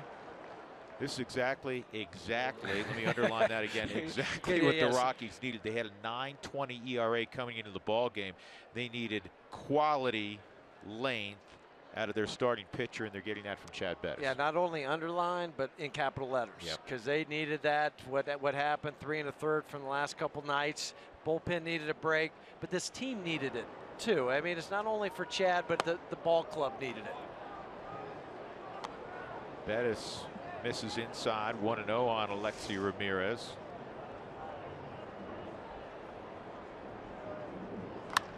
And an opposite field base hit. So that ends the run of 13 in a row retired by Chad. And they'll bring to the plate Rosales, who had an RBI double back in the second.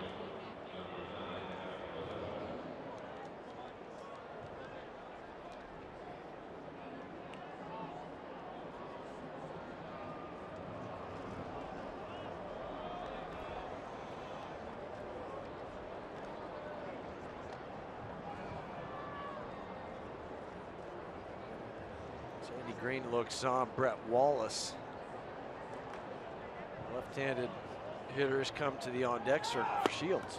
Runner going, and Walters throws him out by a bunch. Atta baby Tony, got his first big league knock, and he shows his quick pop time behind the plate. And he cuts down the would-be tying run, Alexi Ramirez. And he also had to worry about Adam Rosales in the swing because it was a hit and run. So he makes the throw and then goes out to get the throw down to DJ. This DJ got spiked. Right on the front part of the foot.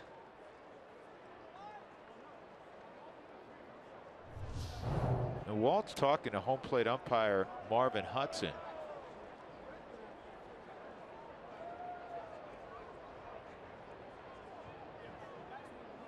Was he looking at, I mean, it's a moot point. Was he looking at interference by the hitter? But it wouldn't matter because you threw out the base runner.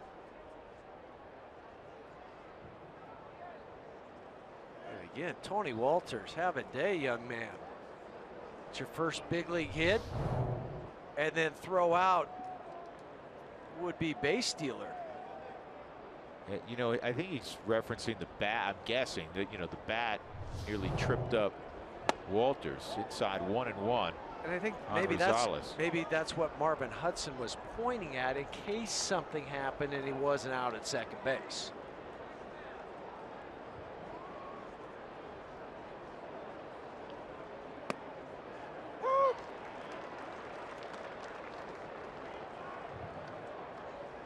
One and two, Chad ahead of Rosales.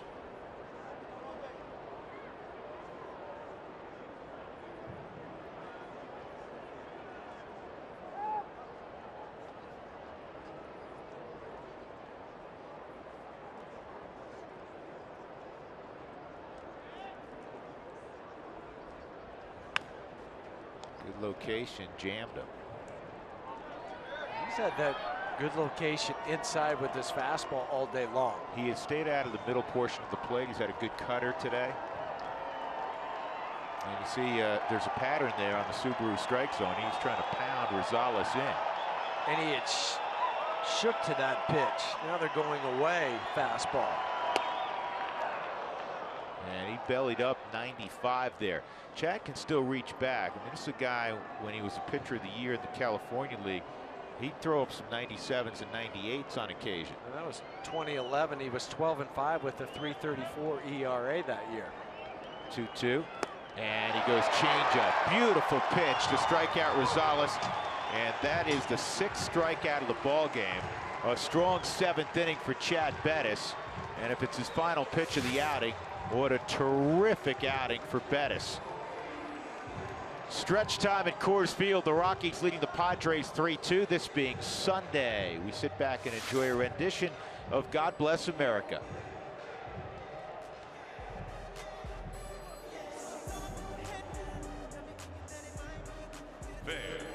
The Colorado Rockies are proud to host and honor those who sacrifice on behalf of us all. With us on the field today is Engineman Second Class Nicholas Giuliano. Petty Officer Giuliano joined the Navy in May of 2010. He was involved in 2 deployments off the Horn of Africa, conducting multiple counter-piracy operations with U.S. Navy Special Warfare Units. Petty Officer Giuliano has been recognized for superior performance on numerous occasions, earning 3 Navy Achievement Medals. He is joined today by his wife Kelly, his mother Tony, and his father John.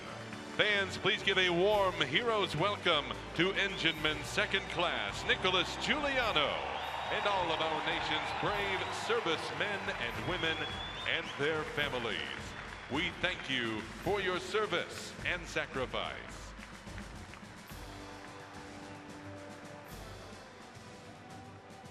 Fans, please rise as we honor our great country with the performance of God Bless America.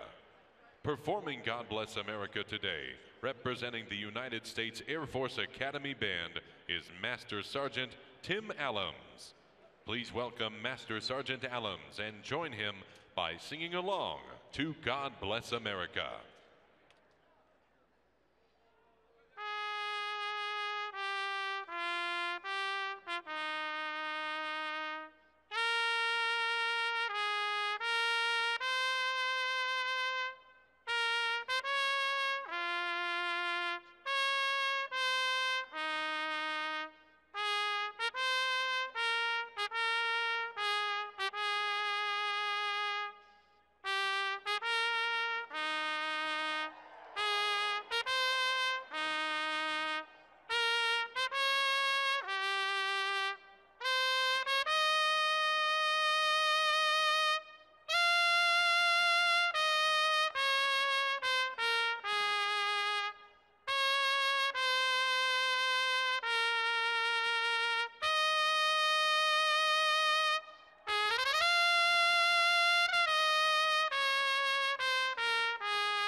7 strong innings, and the Rockies lead 3-2 as we go bottom 7. Hey, be sure to catch our new show, The Club. It comes up right after the game today. We're going to talk about the home opener. Of course, the historic debut, his story of rookie shortstop Trevor Story. We go behind the scenes, too. You remember Coors Field was the outdoor game here in February? Well, from the ballpark to an ice rink and back, it's all on The Club right after the game today. Guys? We will look forward to that, Mark. Thank you. Ben Paulson right now in the 7th inning, facing James Shields. This will be the final inning for James as he's due to lead off. That is pulled a long way but foul. The great crowd here on the opening weekend of the season. Sell out more than 49,000 on Friday opening day, more than 35,000 last night.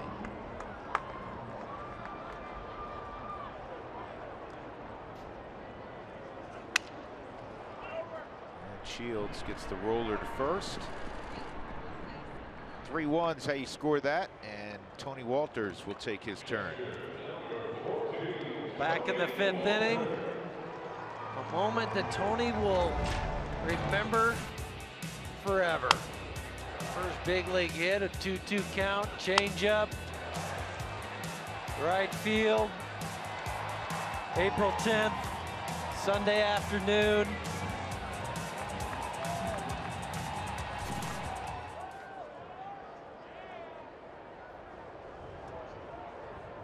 He also has walked in the game, so both at bats he's been on. And scored a run.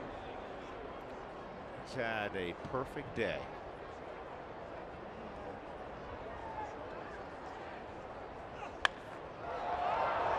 In the air to left field. Melvin Upton retreats, makes the catch, 2 outs. And the Rockies will pinch hit for Chad Bettis with Ryan Rayburn here. 2 outs in the bottom of the 7th inning. The day after every Rockies victory, get 50% off your online order at Papa John's. Use the promo code ROCKSWIN at papajohns.com.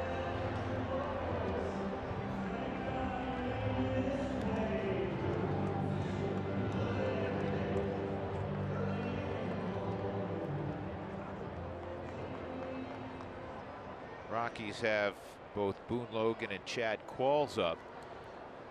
Reason being, there's some lefties on the bench for, now it's Miguel Castro. Qualls sat down. Castro, 2 strong innings yesterday. You look at the Padres lineup, their 2 big pinch hitters would be from the left side, Brett Wallace and Jankowski. You have Amarista, who's more of a table setter, and the young kid who got his first major league hit yesterday, Jabari Blash, who's a big, strong kid. He's on the right side.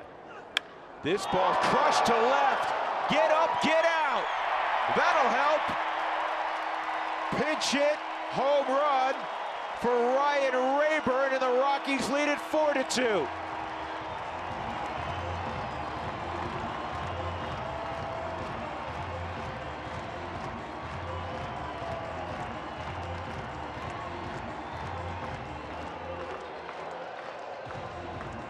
Ryan had come in 1 for 7 in his career against Mr. Shields. I'll make it 2 for 8 with a loud one. And wasn't it a sight to behold?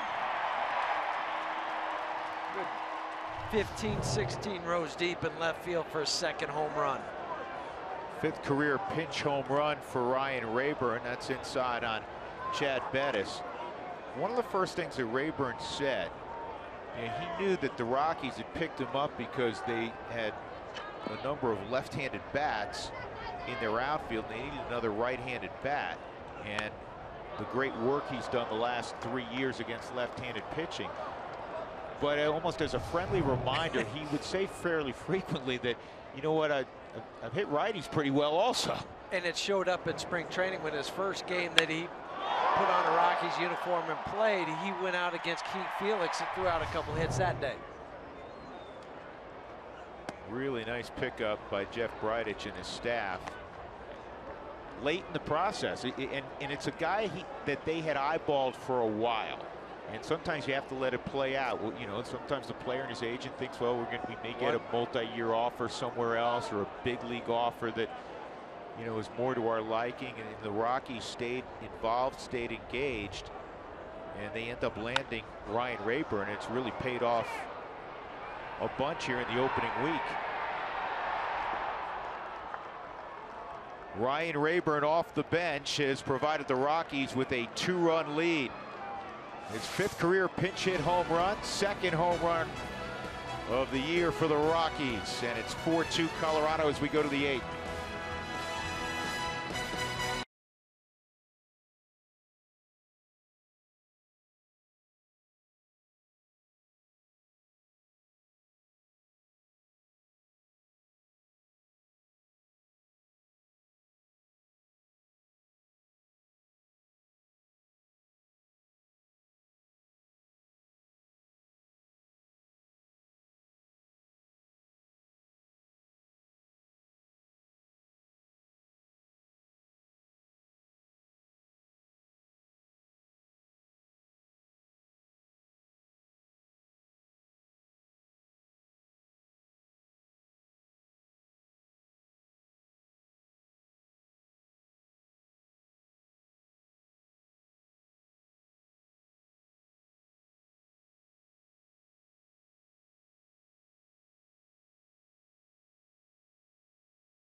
Top of the 8th inning after the solo home run by Ryan Rayburn. Hey, May 9th is Purple Monday, or how about April 25th against Pittsburgh? Yeah, that's Newsboy Cap to the first 5,000 fans. Rocky Rewards coupons to the first 7,500 fans. Call 303 Rockies or go online to rockies.com/promotions. April 25th against Pittsburgh. Pinch hitting for the Padres will be Jabari Blash, and coming in to relieve Chad Bettis, and the wonderful job that he did will be Boone Logan. And the reason Walt has decided on Boone Logan is the next 2 hitters are left-handed, in John Jay and Corey Spangenberg. If it goes beyond that to Matt Kemp, we'll see a right-hander. Castro was up, and now and Qualls was up. Qualls is the only one up right now. Jabari Flash, who had his, Blash, I should say, who had his, made a flash last night with his first major league hit, a booming double off the wall in extreme left center field. Makes his off-season home in St. Croix. That must be nice, huh? Pretty nice weather. 1-1. 2 scoreless for Boone Logan in his first 2 outings. Roughed up yesterday, just 2/3 of an inning. Gave up 3 runs, 2 earned on 3 hits. 2 balls and a strike. Mark McGuire was telling us the other day that, you know, this is a Rule 5 kid. He's raw. He hasn't played at a real high level, but he's been really impressed with his approach at the plate. He goes up there with a really good idea. And you can't say that about a lot of young hitters, especially young power hitters a lot of times. Because no, they want to swing for the fence every time. And that's what power hitters do, especially young ones. But if you have an idea and a plan going to the plate, it helps the execution. Just missed 3-2. Like that pitch there on a 2-2, you'd busted him in with the fastball. You go off speed, 83 miles an hour, thinking you can get him to fish for it.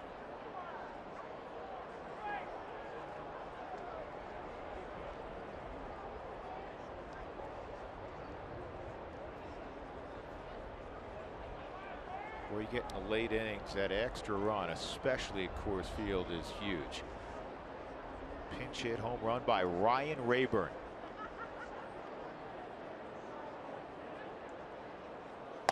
And that's ball 4. So Logan walks the leadoff man Blash.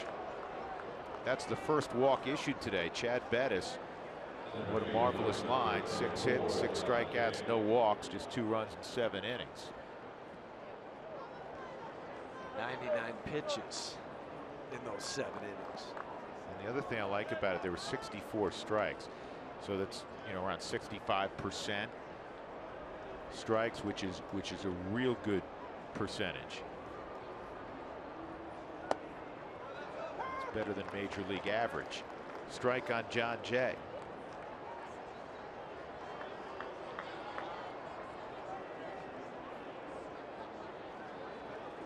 Rockies more conventional now with the lefty throwing against Jay in the infield.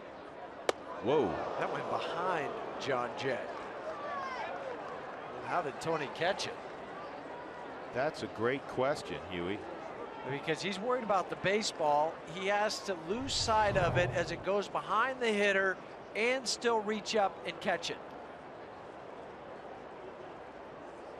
I mean, there's nowhere to go as a hitter. That's enormous, too. You're talking about keeping the double play in order. Put him out of scoring position on top of it. Throw one behind him and then the old slider. That's that started the hip shot slider. Started at the front hip. You've had one go behind your head. You throw one with a slider, his knees buckle. It's human nature.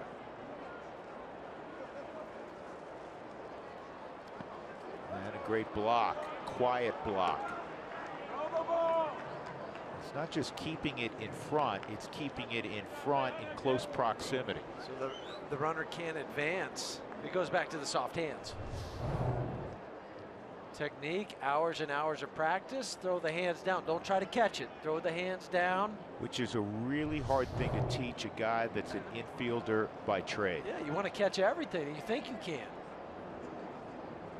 They're so used to using their hands. 2-2. Another 3-2 count.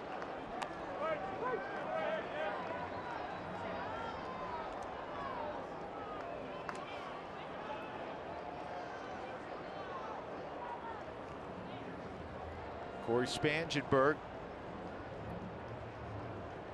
And then Matt Kemp. 3-2.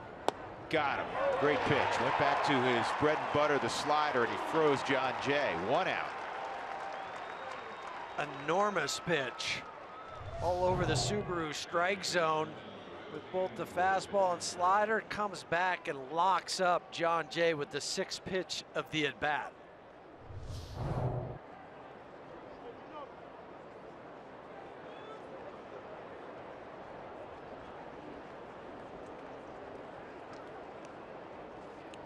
Spangenberg, a base hit back in the 3rd, 1 for 3. 1 out, Blash at first.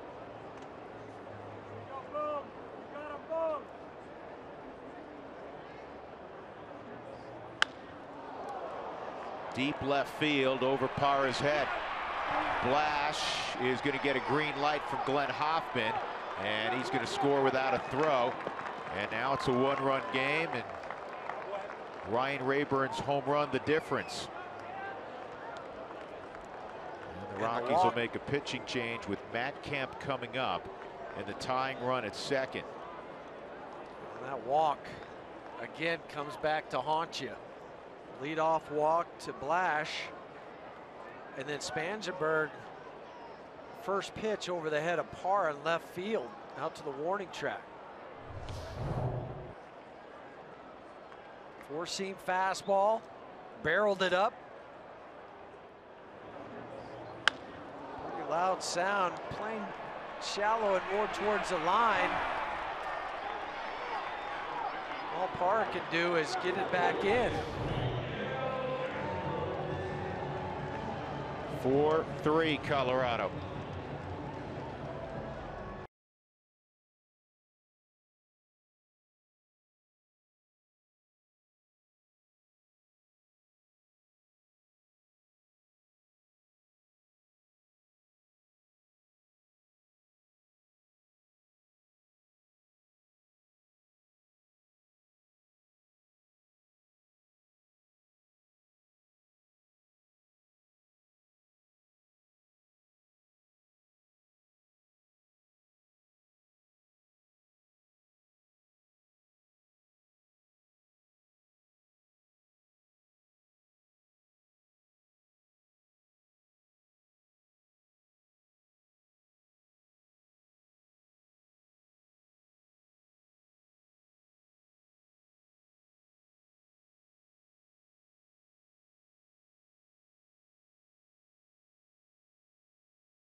Pick me up from Miguel Castro.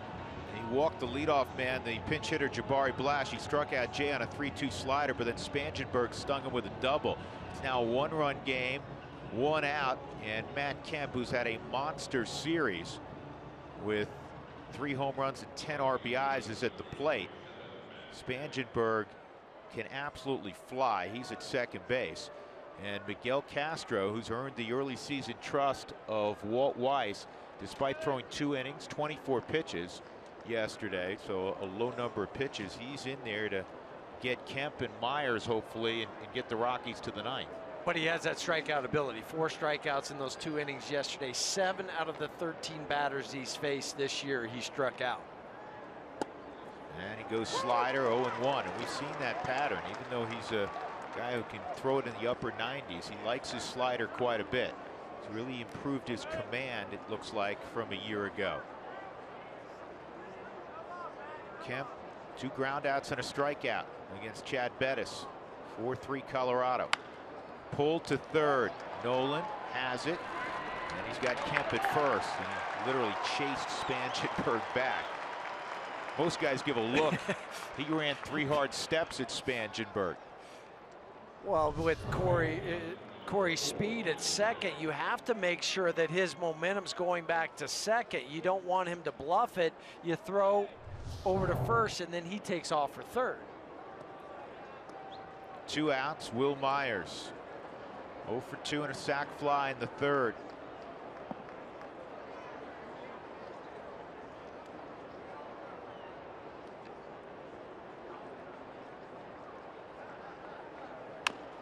And this is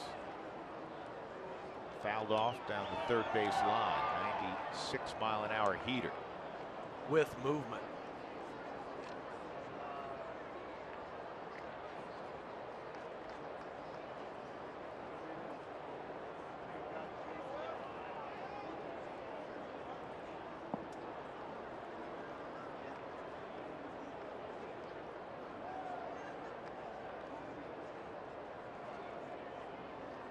One slider up and in. Tony Walters wants to run out and talk to Miguel Castro.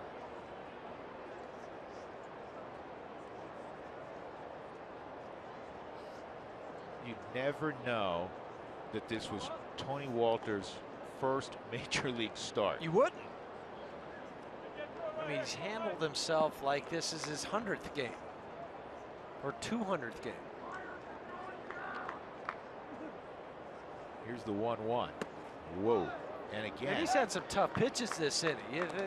The pitch behind John Jay that he had to catch.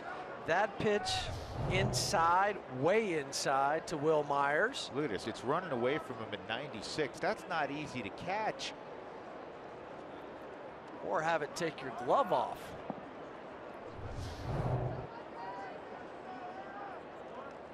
He goes back to the slider. 2-1. He does, and it's right there. 2-2. That was a beauty. The old equalizer.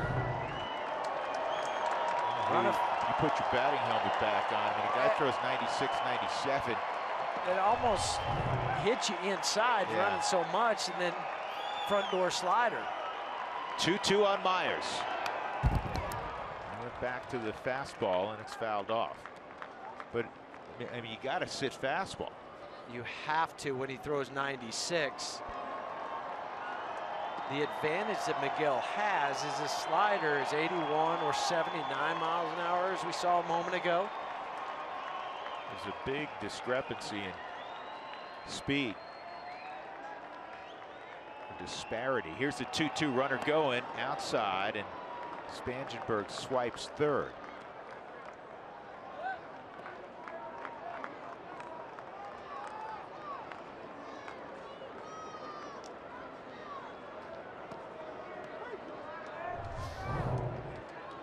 Wisely held on to by Tony. Don't risk throwing that away. 3-2. And a ground ball to second. DJ comes and gets a good hop. Well done, Miguel Castro. And the Rockies cling to a 1-run lead as the Padres scratched out a run in the inning.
Colorado Rockies baseball on Root Sports is brought to you by Southwest Airlines. Transparency, low fares, nothing to hide. By StubHub, looking for great seats? Head to StubHub, the official ticket marketplace of the Colorado Rockies. And by Tavern Downtown. Visit Tavern Downtown after Rockies home games and get 2-for-1 draft beers with your same-day ticket. So here we go, bottom of the 8th inning. The Rockies leading 4-3. Just a moment's drive from Union Station, historic Union Station.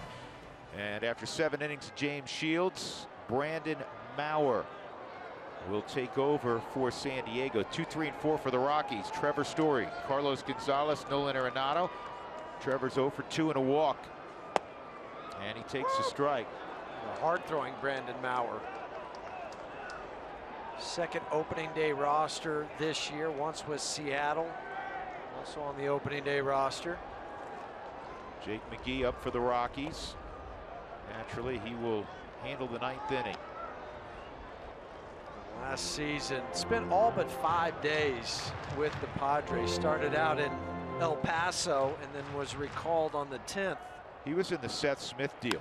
This ball's hit to deep left field. Take a good look. You won't see it for long. Story time.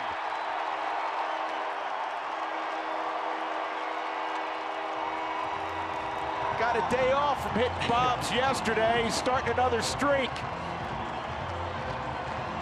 Just add another chapter to the story. And again, no doubters. I mean, ridiculous no doubters. Yeah, bombs. Loud crack in the bat. Okay, you throw 95. Doesn't matter to me. Gonna hand me a slider, I'll hit that out. That was a frisbee slider, and it got punished. Rockies get the 2-run advantage back, up 5-3. And Cargo hits one into the seats in right. Make it 6-3. Second deck shot. Second home run of the day for Carlos Gonzalez. And the second time today we've had back-to-back home runs. And the second time this year that it's been Story Cargo. Earlier it was Cargo and Nolan.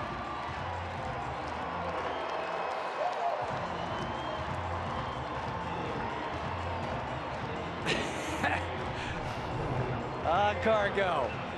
Classic Cargo. Again, a slider.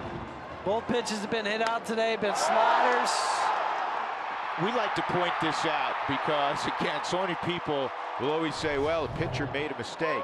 That pitch was low out of the strike zone, and Cargo went down and got it. Very few guys can go do that, where they reach out, reach for the ball, and go hit it out, but Cargo did. Slider down and away. They're set up away. It's going to end up right in this area by the time it's all said and done. Trevor barely had a chance to put his helmet away. He's enjoying it. That's one happy dugout. A hot shot to short. Low throw. Will Myers picked it up. And Nolan's retired for the first out of the inning. Boy, this offense can strike quickly. Andy Green was talking about that before the ball game.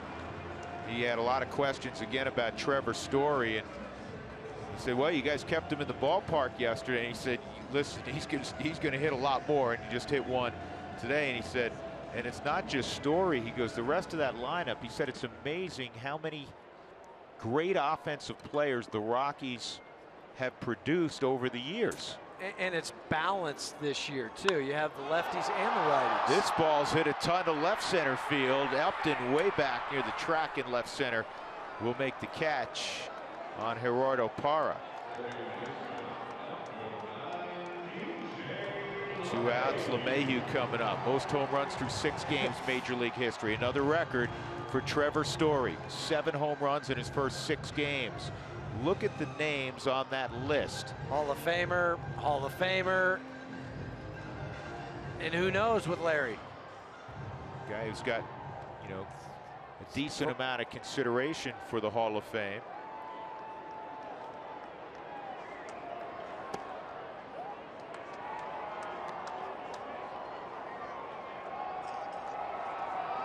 And they're absolutely mashed the home runs he's hit. DJ, that's a base hit. He may not end up with a multi-hit game, but DJ's pressing the issue in his second with a double. He lulled Matt Kemp into this double. And I say that in the nicest way because he's rounding first, not really sure what he's going to do, and then he's just kicked in the Jets. It's a classic DJ swing. Just watch him go as he's going around first. Matt gets to the ball, takes an extra step to get it back in. And then DJ running hard, ball off the leg, and another double. And they're going to walk Paulson. Interestingly, to go at the rookie, Tony Walters. Usually you see this when, okay, they want to go right on right. But they're passing on Paulson. He's got obviously more big league experience than Walters.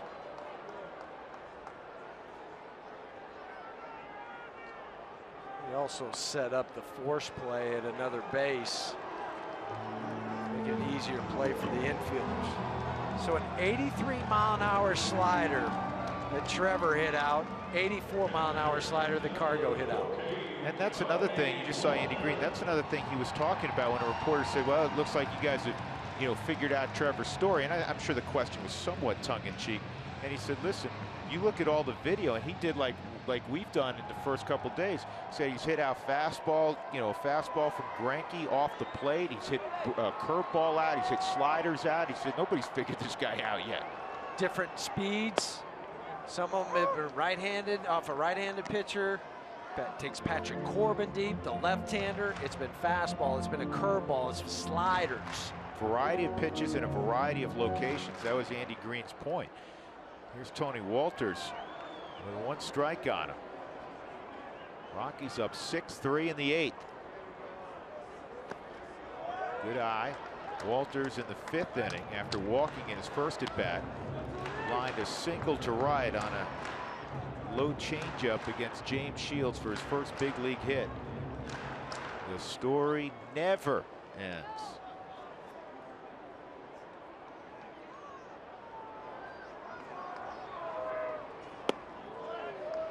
Good eye, man. Real good eye for Walters.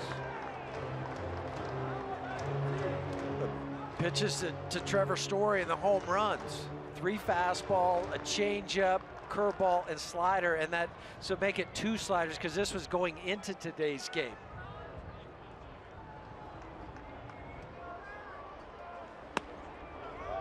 Three and one with Christian Adames on deck to pinch hit. And then the hanging slider belt high to Trevor.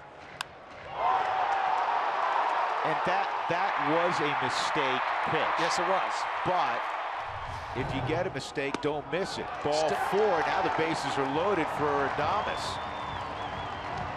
But a mistake, we've seen plenty of mistakes not get hit or it popped up, rolled over, ground balls, but not to Trevor.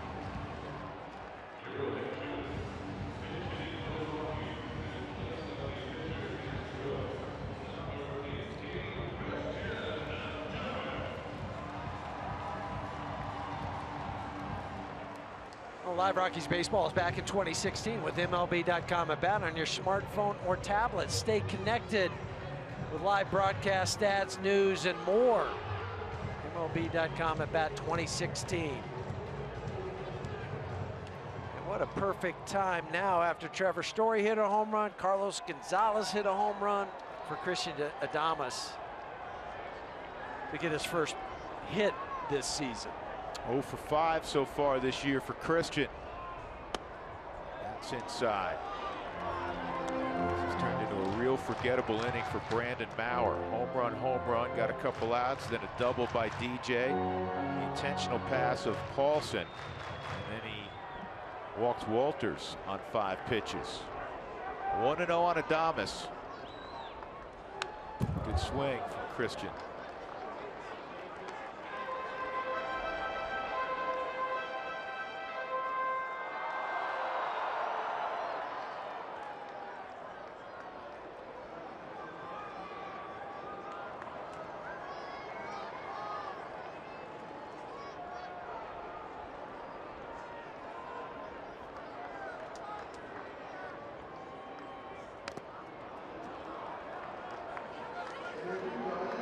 Ball and 2 strikes.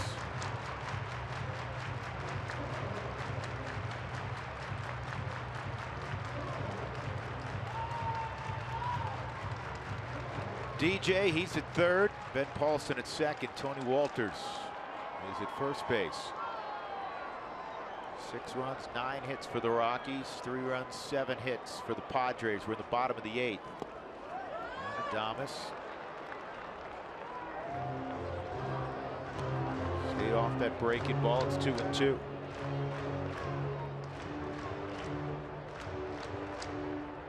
No, Maurer was hurt with 2 sliders, still throwing it.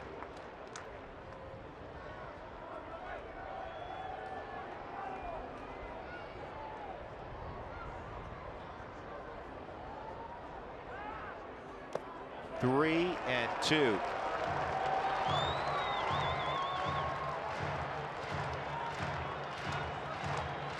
Now you get the track meet going. Well, you remember Oklahoma and everything's up to date in Kansas City. They've gone about as far as they can go. Bases loaded, 3 and 2 with 2 outs. Fouled off.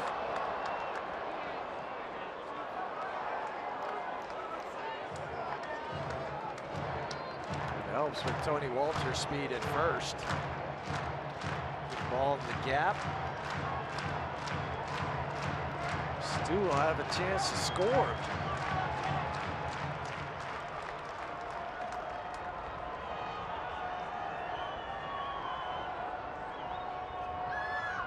Swung on and missed to end the inning.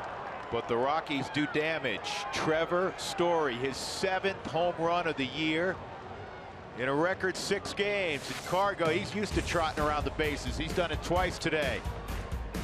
Jake McGee on next to try to close it out. The Rockies ahead 6-3. We're off to the 9th at 20th and Blake.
For Jake McGee right here at Coors Field this season as we head to the top of the ninth. Rockies have a 6-3 lead. They're hoping to hold on to that one and close things out. Hello everyone, Jenny Kavanaugh with Corey Sullivan and Ryan Spilbergs. We're getting ready for the Toyota post-game show. If you like offense, 5 home runs to talk about, including Trevor Story continuing his home run trend. Also, if you like pitching, we got that. Yeah, Chad Bettis, what a performance. After 11 walks in the first 2 games of the series, 0 in 7 innings by the starter. Just what they needed. Well, and just when you needed with the pinch hit from Ryan Rayburn to come up, get that big home run, kind of give some momentum back, and then Trevor Story coming through again. Plenty to go through coming up on the Toyota post-game show. For now, we send it back to Drew and Jeff. Jenny, thank you. Trevor Story is something else. So Story and Cargo give Jake McGee some cushion. And the Rockies closer looking for 3 outs. Melvin Upton Jr. will step up here in the 9th. Single back in the 2nd inning and a run scored, 1 for 3 this afternoon for Upton.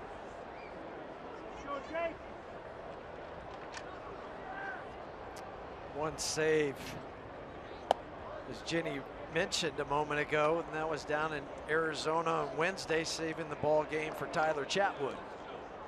And that's the only appearance for Jake.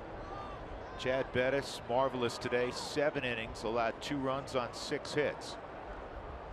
And a ground ball to Nolan. 1 out. Here's our CenturyLink What's Next. The Giants are coming to town on Tuesday.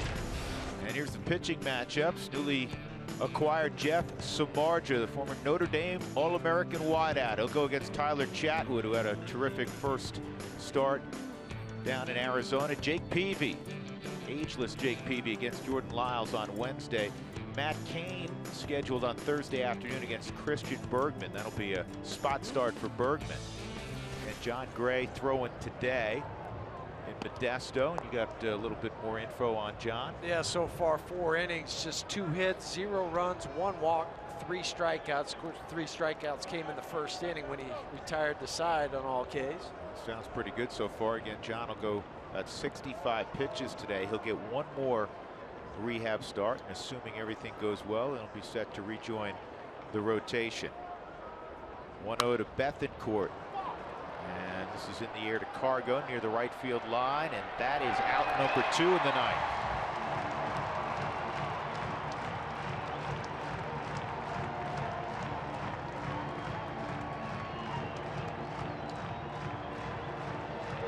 Who Wants Tacos fans? Follow @RootsSports_RM on Twitter to receive alerts for the Rockies taco special when the Rockies score 7 or more in a ball game.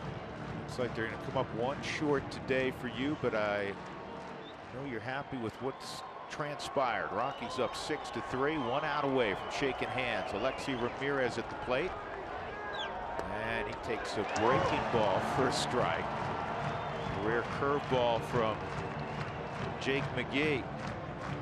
Something else that can't be lost is the job Miguel Castro did last half inning, coming in and striking out or getting the 2 ground ball outs. Huge, huge, huge, huge. Working back-to-back days. How about this, Huey? Most home runs as a team through 6 ball games all time. Through the first 6 of the year. The Detroit Tigers in 2006 and the Colorado Rockies this year with 17 home runs in their first 6 ball games. That was the one where I think Detroit hit 13 in their first 3. 0-2 on Alexi Ramirez.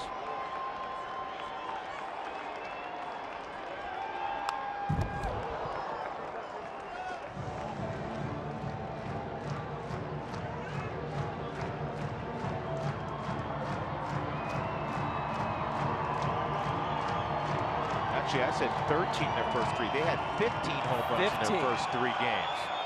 Then the power outage, just 2 in the next 3, but it was still enough to be in the record books. Daniel Descalso sitting next to Chad Bettis. 0-2. Let that curveball route again. And that's a 22-mile-an-hour difference that Ramirez had to cover there. The previous pitch was at 95. It was a fine piece of hitting. As you can see on the Subaru strike zone from Alexi Ramirez. Way off to the side of the baseball. And he barely got a piece of it.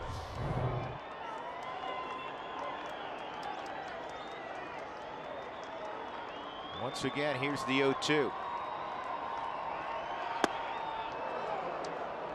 Moved his feet at 95.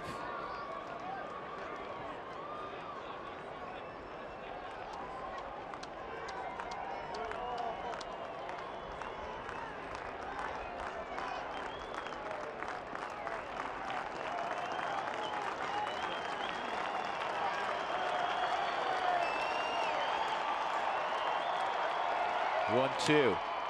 Pop foul and out of play. So Chad Bettis goes 7 innings today, gives up 2 runs, 6 hits, no walks, 6 strikeouts. You know, only 3 times last year did a Rockies starter go 7+ and allow fewer hits and no walks. Bettis did it, and De La Rosa did it twice. Real strong line for Bettis today. 1-2. And this is bloop to right. It's going to drop. So a soft single for Ramirez, and that'll bring up Adam Rosales.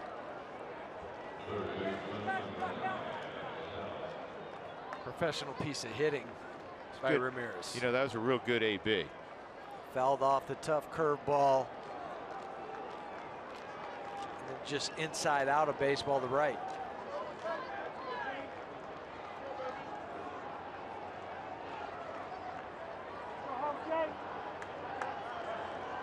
Rosales an RBI double in the second. Fly ball to center field and a strikeout. And he takes a strike. One of the many appealing things to the Rockies about Jake McGee. Last few years he's been outstanding, but he doesn't walk guys. He's a guy with a large strikeout to walk ratio. Need that closer to come in and just throw strikes, get out of a ball game, and win one.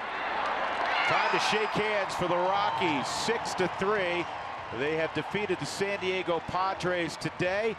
Chad Bettis gets his first victory of the year. James Shields drops to 0-2. And Jake McGee's 2 for 2 in save opportunities in his new uniform. And the Rockies got a 471-foot home run from Nolan Arenado. They got 2 home runs from Carlos Gonzalez.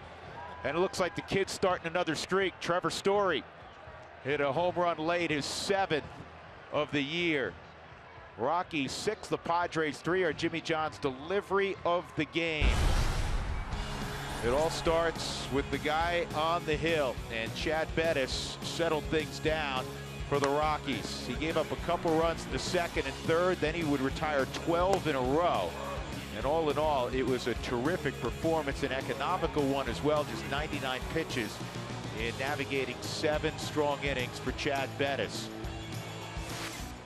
So the Rockies have salvaged the game in this 3-game set against the Padres. They leveled their record at 3-3 as they await the Giants. The Padres will head to Philadelphia. They are 2-4.